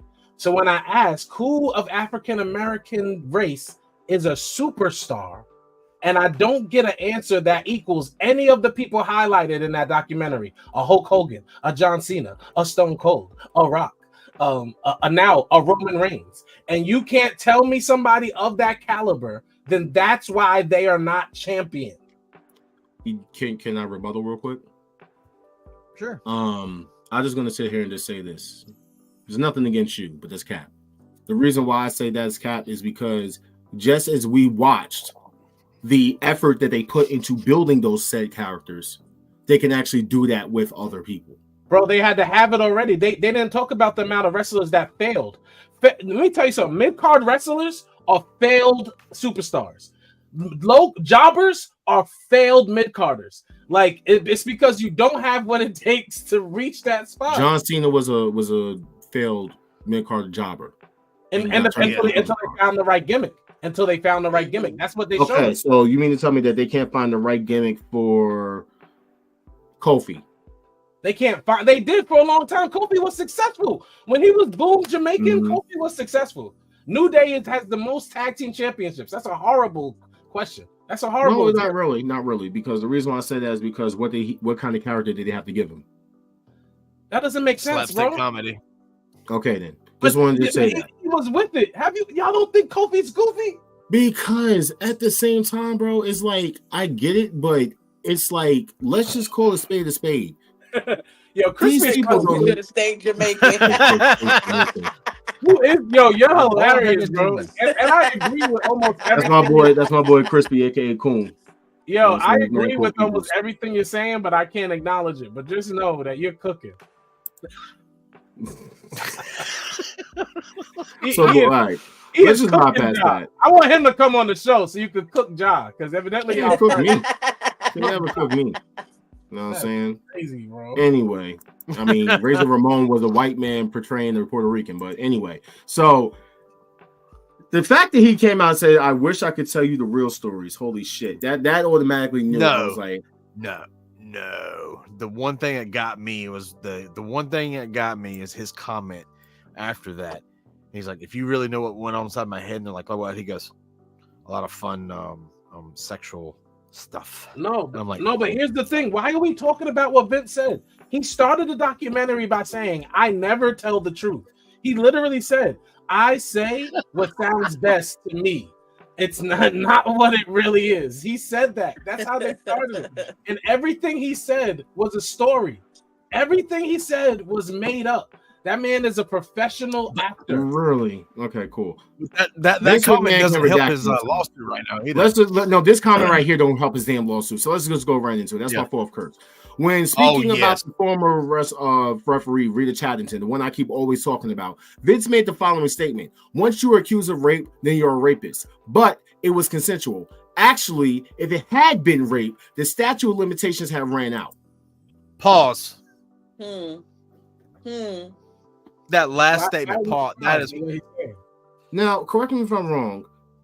He raped this woman in, what was it, 83? But the point is, he already lied. He said he wasn't he's just lying. I already said that. Every time he spoke, he lied. What are we doing? So what's he saying is that he did do it? Of course, yes. Yes, because he's lying. Okay, got it. Heard. Got it. That's what we're going to chalk it up to. Okay. So the fact that he admitted that he did it, and it's like being swept over. But it said in 1994, he withdrew his defamation lawsuit against Rita Chatterton and Geraldo. And then they also brought up the 2023 revelation of the settlements of all these other sexual offenses in New York State, which I found it surprising that they actually put, and I know you saw it too, and I was just like, I hope All Star picks up on this. Why did they say that Garden City was Uniondale? Can we just point that out real quick? Why did they say, I know you saw it too. I'm like, why did they sit there and say that Garden City, like we don't know that Garden City Courthouse was Uniondale? That's right there on North Country, Old Country Road.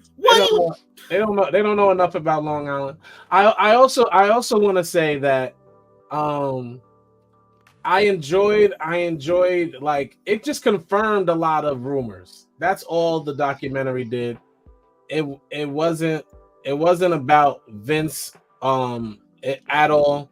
Because at the end of the day, Vince never told the truth. Like if he was connected to a lie detector test during his interviews, it would have been long. That's why I'm like, I'm glad that they confronted him about this one, because it was like you're sitting there saying that you guys aren't in the same business, but you've done the same exact thing that you're complaining about Eric Bischoff doing. Yeah. That whole thing was like, and they actually showed the side by side junkyard dog. Who else was I forgot who else they showed.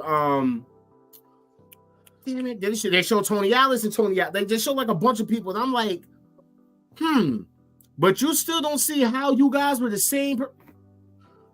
Bro, it was ridiculous. It was ridiculous. But you come out with he admitted to the affairs in the Playboy magazine when he did the interview for that. So that part right there. No.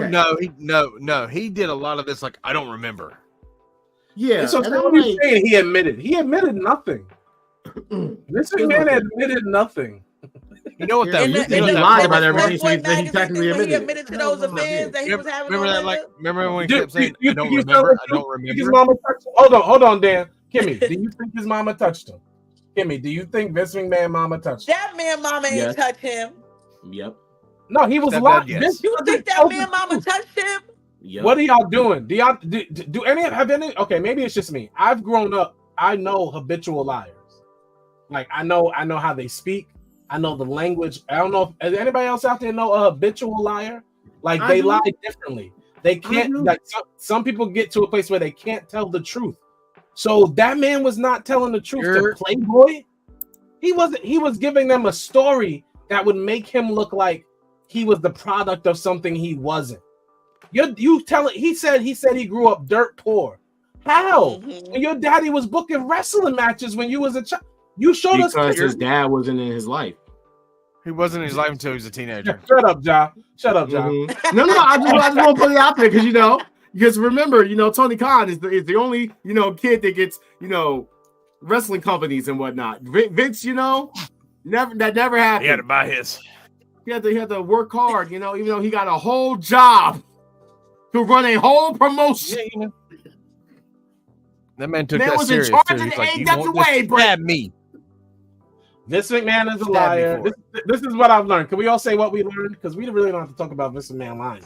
Oh, we don't talk about all of it. Why? Oh God, just go ahead. Let's talk about Stone Cold. Because I'm not gonna bring up this where he was talking about the people about saying like some people are like, I want to retire one day. What are you going to do when you retire? I have no sympathy for people like that. Go die. A lot of people feel that way. I mean, and once you retire, is the only thing left. Yeah, so I ain't gonna lie. Like that's a common thought among a lot of people saying that Vince McMahon might end up dying after this. They're saying that he might redacted himself. And I'm telling you right now, if he does have to redact it himself, I already know how he's gonna go out, just like David Carradine. Anyway, get back. Ass Vinny, he is 69 God. I hope nobody loses their life. Continue. Enough people have lost their life. This is true. My take on that has always been if you're just wrestling and you got a bunch of concussions, you're probably doing something wrong. I'm not a CTA guy. I don't believe in it. No, he sounded stupid. CTE is very real. He sounded very dumb right there. And it kind of sounded just like how like Undertaker, like I'm a big Undertaker fan, but I was just looking at him like there's a thing if you believe in the business. I have no problem with that. I'm not saying believe in Undertaker. That's his friend, bro. But I know that's Vince's best friend. But still, it's like, how are you sitting there saying like, oh, I got mad when they took chair shots away from the head? Yeah, he wanted them chair shots. He was mad as hell they took them chair shots. Until he got concussed. Mm-hmm. You know what I'm saying? Like it's like certain comments. I saw they broke your prosecuting sentence. Yes, they should. Yes, they should. Hey, babe. Yes, they should. But once again, if we look at the trend of wrestling, he will not. He will settle before they go back to court. He canceled his final interviews. That was the funny part when I saw that. Once those allegations broke. Mm-hmm. But let's go into this one because I found this one to be hilarious when this was brought up. One of my storyline ideas was that Stephanie gets pregnant, and I think that I was the one that impregnated her. My character, the one, yeah. But listen, that was gross because after saying incest earlier in the show, like it was, then to make a storyline like incest. That is sick. His stepfather beat him. His mother sexually molested him, and then apparently his dad didn't care about him until he was a teenager. And you want to go with the storyline that you impregnated your daughter? That's gross. All that basically. Every time I heard that entire part. When I listened to that whole entire promo, he's going over his story. I'm like, it doesn't sound like they're trying to get sympathy for him. However, they're trying to basically give us the mental state of this man and saying like because of his traumas, that's the reason why he did what he did. I don't feel like any of that. Wait, if you realize that he said that his stepfather beat on him, and then he also alluded to the fact that he was beating on Shane. That was not what the Netflix producers were doing. They were not trying to get sympathy for Vince McMahon. Oh no, I'm not saying that. I'm not saying that it was because every time Vince spoke, if somebody said something different, they played it immediately. Mm-hmm. So with that said, I just feel like we just were getting Vince's stories, like the stories he's been telling his whole life, right, wrong, indifferent, doesn't matter. I don't believe anything he says. Like I wouldn't any other person who I know is a liar. Like, so it doesn't really matter what he says. The Stephanie thing is disgusting to think about, and I hope that's not real. No, it was real. It was real. Yeah, that was a real story thing. That was a real thing because he said no. I mean that it didn't happen in real life. Got you. And Trish Stratus was the first Sasha Banks.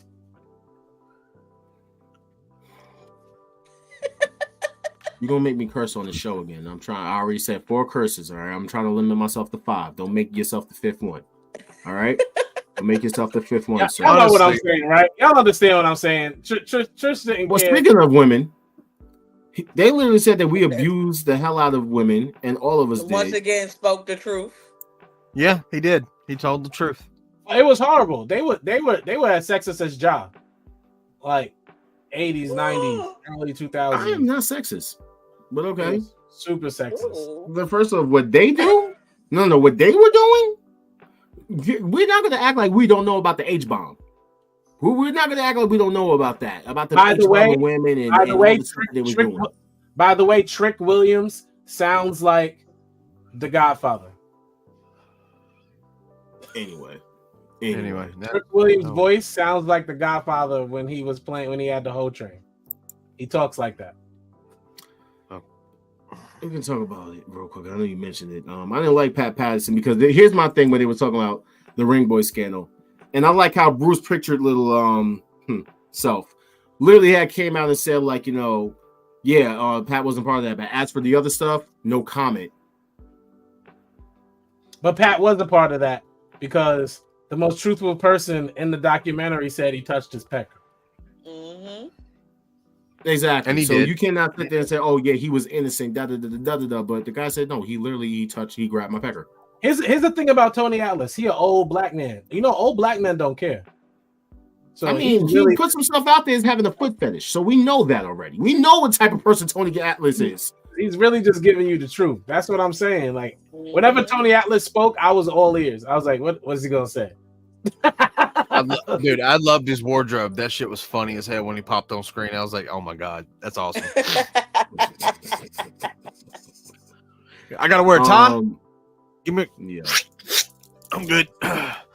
That one right there. That one got me too. This was like, but in my head, I'm like reading it, not reading it, but I was listening to it, and I'm like, I feel more bad for Shane than any other McMahons. No, for the fact that they, like I said, they literally already kind of like they already had said that this man was abused. Stephanie could have been trafficked. She could have been trafficked. What are you talking about?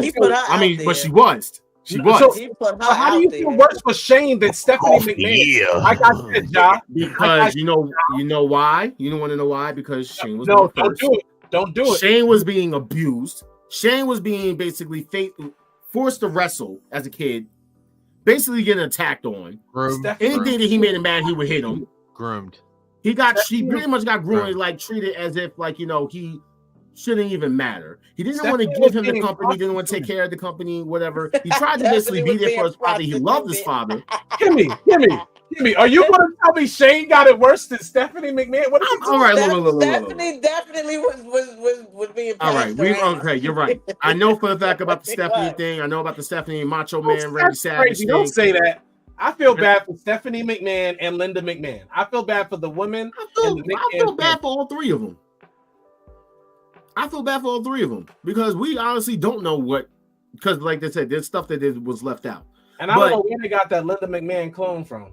Why? Okay, between you and Ginger, why y'all keep saying like this woman cannot be old, gain some weight, like whatever the case may be? Even though she's older with weight, she almost looks younger than she was 10 years ago. It was the hairstyle. I don't know. She can get some work done. What's wrong with that? You know what I'm saying? It wasn't enough for Linda talking. It was like she was still drugged up by Trish.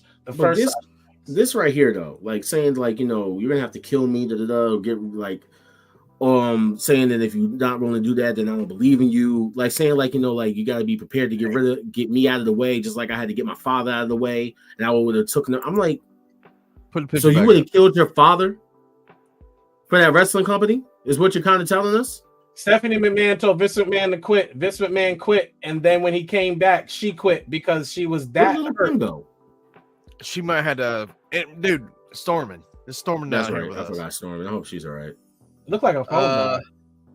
Quick. Yeah, no, she messaged me.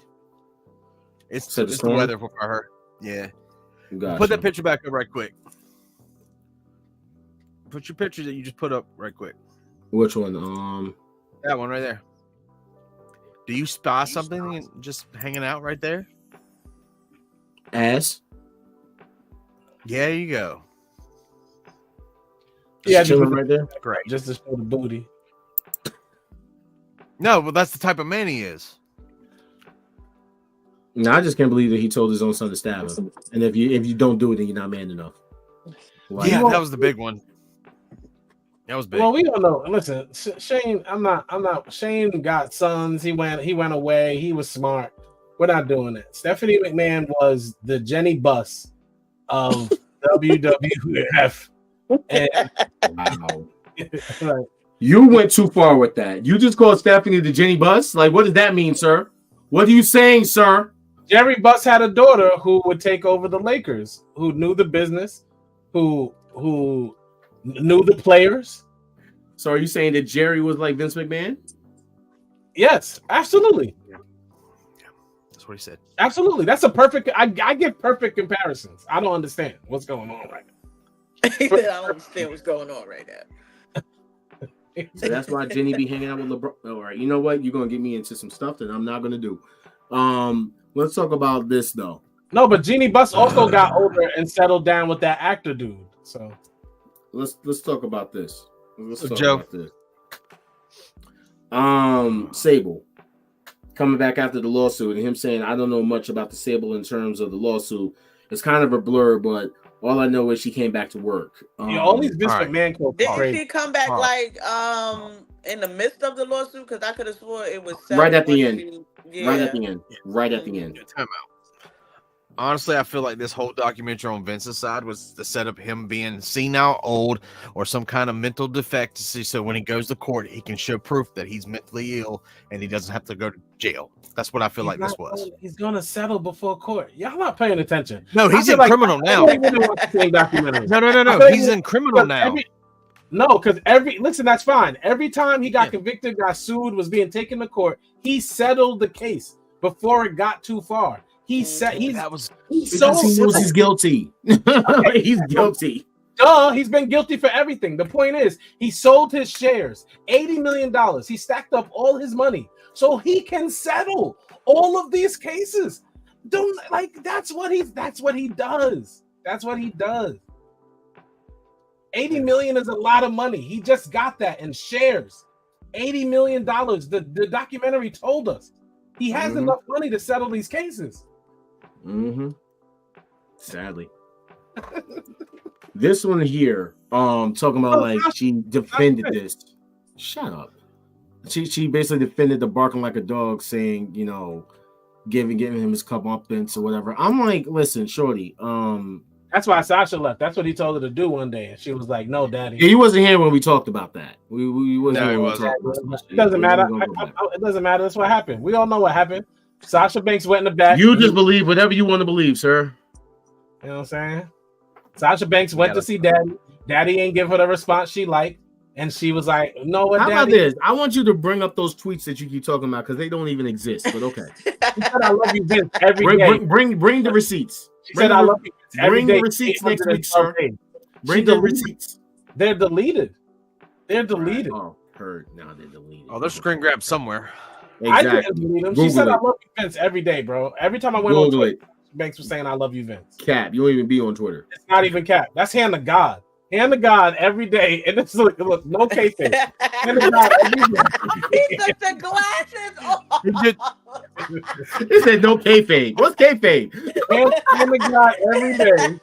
Every day, he said, "I love you, Vince," for no reason. Why was Sasha saying she was the first Sable. She was the last Sable, the last Trish Stratus. Sasha Banks was her. And Sasha would get a title, and because she wouldn't do what Vince said sexually, he made her drop it every time. He punished her by letting her win and drop a title 5 times. Are you saying that because of his pettiness of what he does, just like how he beat up on his patterns a week before her wedding?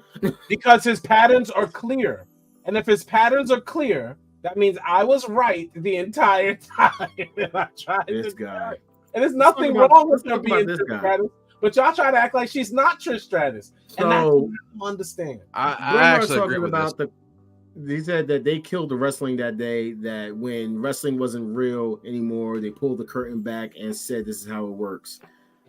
So Brett has a problem with it, and they all talked about how they had a problem with the... I didn't have a problem with it. I still don't have a problem with it.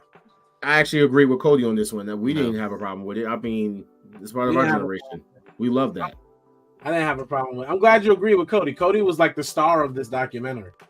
Cody did all the talking. Cody. No, Hulk Hogan did all the damn talking. Thank you. And so did Undertaker. Undertaker too. No, Cody was a co-star. Cody knows all wrestling history. I never knew he was so versed. Cody's always player 2 in this, okay? He was player 2. He was player 2. Hulk Hogan did do all of the talk. Hulk Hogan even snitched in No, I'm court. gonna tell you this. Okay, they're trying to give him like 17 years. Union. No, he snitched on the union, and then he didn't snitch. Well, we all knew that he snitched on Jesse. We've been knew that. But then he did. But then he didn't snitch in court, which doesn't count when you just holding down. Like that don't count for me. You're holding down pretty much a devilistic person. Somebody you know is guilty. Like I don't like. So let's just get into this last one because I know Dan definitely wanted to talk on this, and I definitely saw this, and I'm like, we owe a person an apology. Not all of us. I'm just gonna sit there and say, some of y'all actually owe Ronda Rousey an apology. So I'm just gonna sit there and say that. Dan's gonna agree. Y'all definitely owe Ronda Rousey an apology because I remember distinctly that she said, as long as Bruce Pritchard is there, Vince is still some way has connections to the WWE. And at the end of this documentary, this blank word, when they asked him about the stuff and saying that, they missed the human side of Vince and this was a gotcha piece, he said, I thought they sucked. I didn't think it was balanced at all. I thought it was a gotcha piece. I thought it was portrayed as a gotcha piece. It was all about how can we make Vince look bad. Let's make him look shitty here. Let's make him look shitty there. I'm close to it. I live it. It's personal to me. He said, asked what he thought was missing from the earlier episodes. Bruce said the human side. Look, Vince is a businessman, but also the other side of Vince is when my wife got cancer, Vince made sure that she had the best care in the world. My wife was given a 4-year lifespan expectancy, the best case scenario. That was 24 years ago. That was because Vince McMahon made sure that she got the best care available. It wasn't a documentary on Vince and Vince's life and Vince's story. It was see what an asshole Vince is. Let's see how big of an asshole we can make him. If he were one, I would support that, but he is not. Look, dude, you have people with you on the same documentary as you, telling you. I just want to say shout out to us for not bringing up Dave Meltzer one time. I love that. We did. We already took care of that. We already took care of that. Okay. And you missed. He actually gave Dave his props. No, he was okay. Not saying like I see nothing wrong with what Dave said at all. No, but Dan, I know you wanted to talk on this, so I'm gonna let you make your statement. We all knew he was part of a Yes Man group, but we didn't know it was to this extent. This man is tasting the back of Vince's throat from the back end. I'm telling you, son. I'm telling you.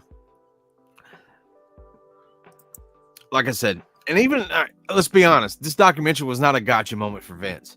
This was Disney produced Vince. There was nothing new. We've known this forever. New to new viewers, yeah. But to wrestling fans, nothing new. And nothing like, oh my God, got me. No, nothing.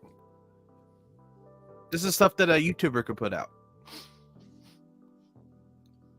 50 and my last thing is Bruce Pritchard is a piece of shit. He's a pedophile. And he is a Vince McMahon yes man. And he needs to be away. Because hide stuff.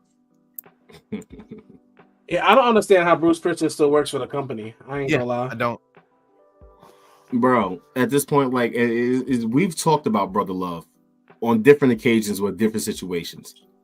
And it's the fact that he walks around mad cocky like he can't be touched. And that's what I hate. I really hate that. It's like, because you know that you know. Now, I noticed that certain people said that they weren't even asked for an interview, and they're the ones that know the most. Like Jim Ross saying that he was never asked for an interview. And you would want to ask the guy who was with Vince every single day something. But they had that. They had that with Bruce Pritchard. They didn't get Pat on there. Pat was available. He wasn't going to get on there. Pat McAfee? No. Pat Patterson. I want Patterson's dead. I want to explain to y'all something too. Yeah, Pat's dead. Yes, he is. I want to explain to y'all something too. The comeback around that WWF has always had is something that needs to be talked about, because at the end of the day, it seems the system is still so set up that it still gives the best reward. Like, even for Brett to leave, they said Vince helped him negotiate his contract. Like, do we understand? Like, and like, to the point where, yes, some people were able to make that much money, others weren't. But then they always came back. Shane came back. Everybody always. We all know this man. We all know this man is disgusting. But let's keep it funky. Wrestling. We are not wrestlers. We are fans. We are journalists now of wrestling. We are not wrestlers. Wrestling is a good old boys club. They are all a part of it. Every single one of them. And at the end of the day, they all came back knowing who he was. Everyone virtually. Bobby Lashley. Don't get me started. They come back. Sable was the biggest one. That was big. That was huge. Hogan was big. That was a big one. True, because Hogan testified against him and, like, literally tried to take. No, he didn't testify. Hogan did it first. In his favor. He testified in his favor. But I'm saying, he also tried to take the money out of his pocket once he went to WCW. Oh, that's a fact. Oh yeah. I'm saying, after promising him that he wouldn't. But look, I get it, because Vince is responsible for making some of these people's like biggest career moments in their life. However, just because somebody did that for you, that does not basically means that you need to just take up for the uckery that they do. If you know somebody is guilty, like, screw the Good Boys Club. That I'm not one of those people. You know what I'm saying? I'm gonna hold you accountable. I don't care if I know you for a second. I don't care if I know you my whole life. My point is, you can't be one of those people, bro. It doesn't matter if you don't agree with them. You're not. That is 50 years plus of a culture that we only report and have watched. That we do not. That the mentality of is whatever he's done, whoever he is, whoever he's raped, all these allegations. It doesn't matter if he's going to cut us a check when we come back around, because everybody came back. It doesn't change the fact that everybody came back. And the funny thing makes you feel bad though, as a wrestling fan, because it's like, we're friends with some of these people, and you're just discovering them. Like, what I'm saying? Like, you're just discovering it. Like, it's bad. What was you gonna say, Dan? I'm saying that everyone that was on the documentary, not one of them was really his enemy. They were all corporate yes men. Cena, Stone Cold, Undertaker, Pritchard, except Tony. Well, no, Tony was still one too. Well, Tony, that was he did that for a paycheck, but he wanted to speak his mind. Yeah, he didn't care. Tony did. Yeah, he's like, but I'm gonna say what I'm gonna say. Dave Meltzer didn't care either. He didn't care. Eric Bischoff. I found it funny that he actually said, like, okay, I can admit that you guys beat me, but can you admit that you stole a lot from me? He did, and let me tell you something. And that was the closest to the truth we got from Vince, because he said Eric did it first out of his own mouth. That was the closest to the truth we got. He said you may have did it first, but I did it better. But Eric already admitted that. Of course he did it better. It was box office. Stone Cold and Vince were box office. There's nothing we could do to change that. It's what it was. And bringing in Mike Tyson really solidified that. Forget Mike Tyson. Stone Cold and Vince for years on my TV was all I saw. Was the McMahon family getting stuck? We can just admit that the man was a genius when it came to the wrestling business. But outside of that genius, everything behind that, peeling the curtain back, you see a real monster. But here's the thing, a real evil person. But here's the thing I don't like about the time we growing up compared to when we grew up in the 90s, and you know what I'm saying? It was the reason why the 90s was different was there was no social media, and we weren't exposing it. We're all human. And some of us may not have as grotesque things, prayerfully, I hope y'all don't, as Vince McMahon, but we all got our skeletons. And we are always talking about everybody's skeletons. It drives me nuts. This is why I don't watch certain things. This is why I was glad this was more of a history lesson than a Vince Salem witch project. because I'm tired of peeling back everybody's stuff. Like if we dug into Dan, not to cut you off. I'm glad did you say that and not like how Brooch Picture is over here talking about it was a witch hunt. Just like no, it really wasn't. It wasn't. But like if we dig into Dan, if we dig into Jared, like you're gonna find things that you might not necessarily like that I have to work on, or demons I've been battling, or problems I have to face. Like and sometimes they're bigger by public standards than others, but it's still that person's struggle. Like so all the time we're just repeatedly dragging somebody's demons up all the time. It is exhausting. That's the part that I was talking about when they said like, oh well, you know, his whole history is that his dad beat on him, his mother molested him, and he grew up with the sexual abuse and incest and yada yada and all the other stuff. But it's like, what man? What the fuck did it do? Dan probably. What? I don't get what. It's now he coming at you. Hey, you can come at me. That's fine. But no, like that's how I felt like, you know, from what you're saying. Like that's why I felt like what I felt when it was talking about that. I'm like, okay, I understand that people have their own traumas, but then he says that, oh, I get over my traumas, I put them behind me, and I just move the F on.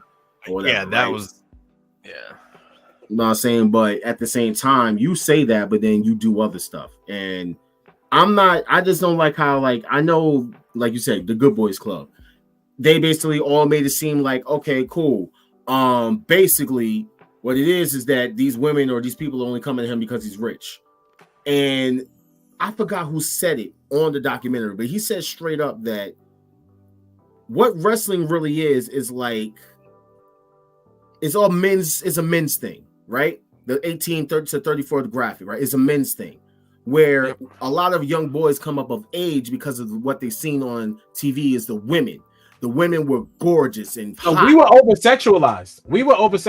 Growing up on wrestling. I'm gonna finish this. 100%. We had all these women that was so hot and whatever, and we was over-sexualized with it and whatever, right? But at the same time, it made us mad because apparently, oh, these are the women that basically represented the women that we can't have in real life. So really, generally, what they were saying is that a lot of wrestling fans hate women. Why? What? That is a lot. What are we doing? They basically said a lot of wrestling fans kind of hate women and yada yada because generally of how like it's presented as in real life or whatever. I actually got that part. I got how they broke it down. No, that's a lot of wrestling fans are too sexual or too horny. They're Jaquez. They talk about Jada Parker every day on their Facebook because they grew up seeing Sable and Terry Runnels and Miss Deborah and all these all-connected women on a weekly basis, and they grow up to be Ja. So that's what happened. Not this whole, oh, we hate women. None of us hate women. We all have women. We all have had relationships. I'm married. Like, wait, I got one better for you. I'm not going to sit here and let a guy who sat up here on this show and I'm talking about some getting sexy when Sexy Red was on TV. So you ain't about to do that to me and keep coming at me. I didn't say none of that, and I'm just. We got the footage. I'm just a respecter of women. So we do. Like I said, we do not hate women. Unfortunately, it definitely was. It's like how kids can so easily get on porn nowadays. It was like our porn. It was the beginning to that, and it really is. It really sends us down a rabbit hole of like chasing sexual fantasies, and that's what WWE did. We chase things that they definitely covered that when they talked about the Attitude Era. We chase things. Vince took things, and some women were Trish Stratus about it, and other women were indifferent about it. So, and that's the difference. Listen, to all the victims, we're sorry. You know what I'm saying? We pray for you. We hope that you do get justice. As far as this documentary, it's as All Star said, and we all agreed, the documentary in itself was a 10. But as far as the Mr. McMahon aspect of it, it didn't really cover anything. Because we basically have covered a lot of this stuff throughout different other documentaries. Like most of the stuff we can sit there and wrap it all up from Dark Side of the Ring. Even though he doesn't even watch Dark Side of the Ring, most of the stuff he probably already knows because we already talked about it already. Okay, when we talked about the Jimmy Snuka situations. I grew up doing all of this. I was a kid, but I loved wrestling from like the womb. Like So, but I'm talking about like the understories, like that we. Yeah, but you know what I'm saying? Like, man was always on our news. All those news clippings, he was always on our TV. He was always the steroid scandals, the sex scandals, the ring boy scandal, all that. Yeah. You know what I'm saying? The tanning bed scandal. Honestly, like I said, I think he said that the Netflix were coming at him and I got you kind of thing. This was a softball documentary series on Vince. It didn't make him look any worse than we already thought he was. It actually made him look. It didn't make him look like anything. Sympathetic. It's like it's like playing all of R. Kelly's hit songs and then being like, and then R. Kelly did this in bright words at the end. Yeah. And then cue the ending music. Cue that.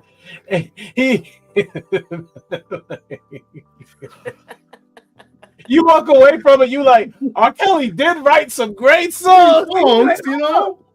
But wait a minute, we're not going to talk about the fine print. He wrote some good songs, you know. This McMahon was the genius. The people he But what about Ray the Chatterton? He gave us Sable. But wait a minute, right? That was Robert. R. Kelly wrote Cold. Facts, straight through the barricade. You heard? Well, he was over here raping and sexually women. But hey, listen. That John Cena though. Listen, that screw job was crazy. But then how he flipped it and became McMahon. How John Cena took the words ruthless aggression and brought it back a week later. Ooh. How Stephanie figured out he could rap because she was the only woman on the bus with 80 listening to what he was saying. She was the only chick on the bus with all the male wrestlers. You gotta relax, white girl.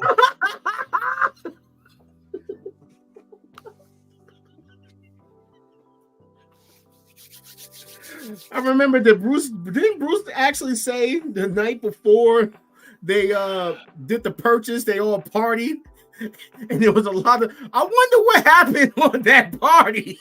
Was Diddy there? Did he do it? No, you really shouldn't do that because I'm gonna be honest. Other than Pat Patterson and whatever Pat's toy boys were in the thing, Vince hasn't been accused of homosexual things. Diddy is a little more extreme. So let's not. Okay, I'm just gonna come out and say some of them comments that man was making about muscular men and his preference. He literally said that he likes blonde, muscular men. Like he loves stuff about men's physiques and muscles. And as disgusting as Vince McMahon is, his sexual promiscuity is still under someone who had hundreds of baby oil in their house. Stop talking about it like it's Sammy. Sammy that was with Mark Henry. It's Sammy, baby. You don't remember Sammy? I'm sorry, my bad. I remember too much. The man had pull-out beds on his basketball court. They're not the same. King size pull-out beds on the basketball court. Nobody makes a layup. I gotta lay down. Nobody shoots a three and goes, "Nah, I'm really gonna Steph Curry it." Nobody does that. Oh.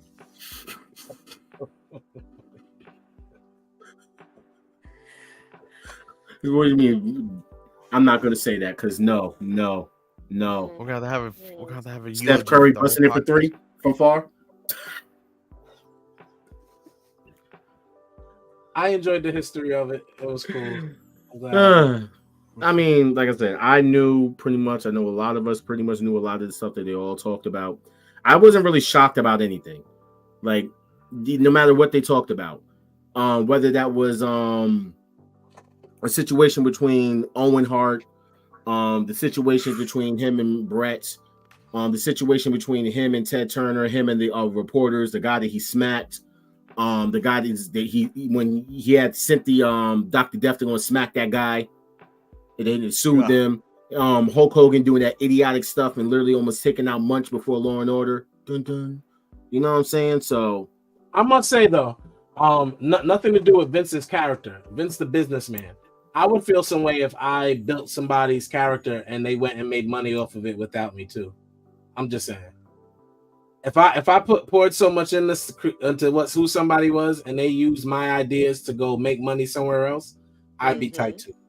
I'm just saying. Yeah, people who did that too. So I'd be tight.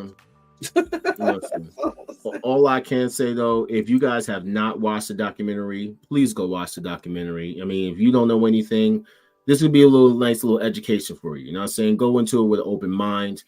And we're not telling you what to think. Think what you want to think.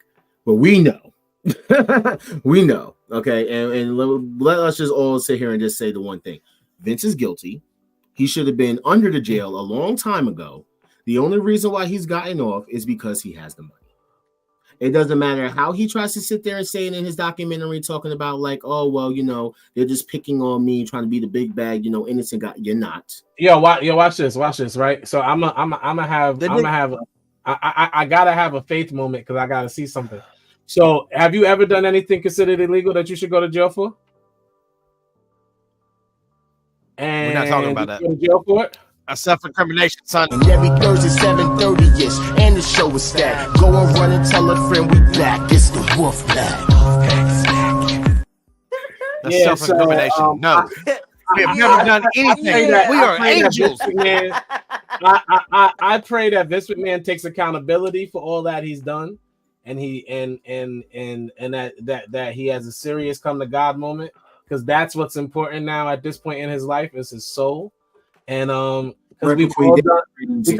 because as Josh just proved, we've all done things that maybe we didn't pay for the way we should have. So that's why grace and mercy exists. You haven't done anything you shouldn't. Dan, have you ever done every Thursday 7:30-ish? Dan's like, I'm just gonna freeze my camera and not say anything. I plead the fifth.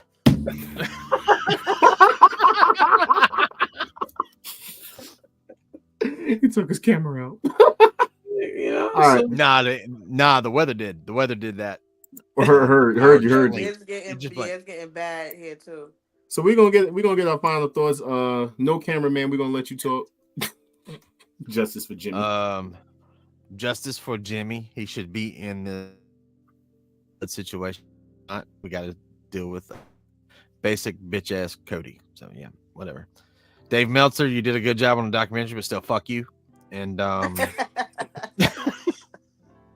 Bruce Pritchard, you have made the list. And I have a little more respect for Shane McMahon. So, yay, I'm done. Tiny Tonga. Now that you hear All Star, you need to redo that song. Yeah. Mm-hmm. Me and Ginger tired of being left out. Okay. I haven't seen Ginger in 2 months, and I've been on.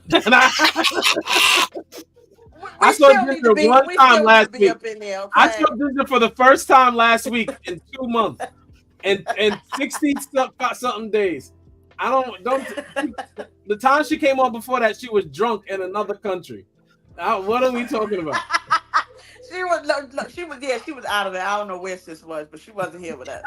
She had us on mute. She was on the phone, everything. Oh yeah, but we gonna need you to run that back and I might add you. Yeah. We'll see that for the next season. We're gonna do that for the next season. You got 20 episodes to wait. Whatever.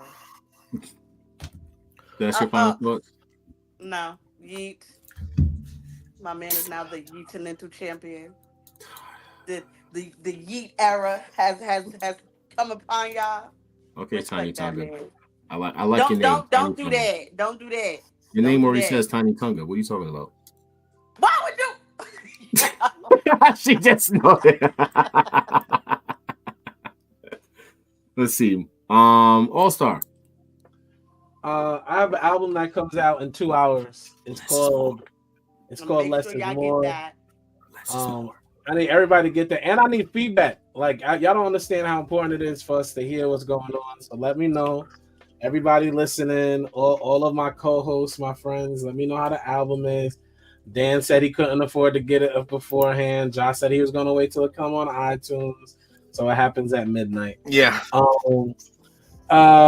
So it was an interesting week in wrestling. I guess we just gassed the documentary that meant nothing. 6 entire parts of wrestling history that I already knew. I learned nothing new except for Trish Stratus was the first Sasha Banks. Thank you very much. He keeps saying that, but technically, Trish Stratus wasn't Sasha Banks. Technically, Trish Stratus was the first. What's that woman's name? Young Miami. How does that make sense? And what do you think Sasha was? A toy. Nobody. A toy. A toy. She was named after a toy. A toy. The Sasha Bankser. That's crazy. Tony Atlas called them toys, so just you know what? That's true. He did say that. All right. So my final thoughts is F Vince McMahon. You're a horrible person. I've been said this. Thank you for giving us wrestling, but you're still a horrible person. You need to repent. If you do decide to go out, please do a David Carradine so that my joke can actually keep going, because you probably will do a David Carradine, you freaky 69 god, you. Yeah, so like I said, if you guys haven't watched the documentary, make sure that you guys go watch it. You know what I'm saying? Just make sure that you guys go and check it out. It's going to be a great, you know what I'm saying? You got your boy Johnson Reed, you know what I'm saying? Next week, I am going to destroy Braun Strowman. Jared All-Star, make sure you guys cop that album at midnight. Less is more. All right. Dan with the statement, you know what I'm saying, who's dropping out saying F Bruce Pritchard, you made the list. And then Tiny Tongue over there, who's in her tiny little box in the tiny little corner with her tiny little fingers and her tiny little glasses. You know what I'm saying? We appreciate all you guys for tuning in. You know what I'm saying? We'll be back next week. Same time, same place, same channel. It is the Wolfpack Wrestling Podcast. We love y'all. We'll see y'all next time. Go watch that documentary. Here comes the money. Here we go. Make sure you go hit them subs, man. Subscribe, bro.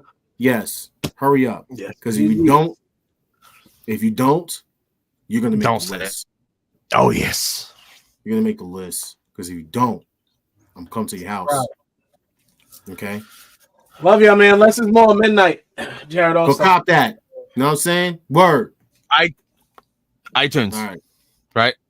Yes. Spotify. Absolutely. Absolutely. iTunes. Deezer. Napster. Everything. Oof. Google Play. Amazon Music. Wow. He said Napster. We're out of here. Bye. And every Thursday 7:30-ish, and the show is stacked. Go and run and tell a friend we back. It's the Wolfpack.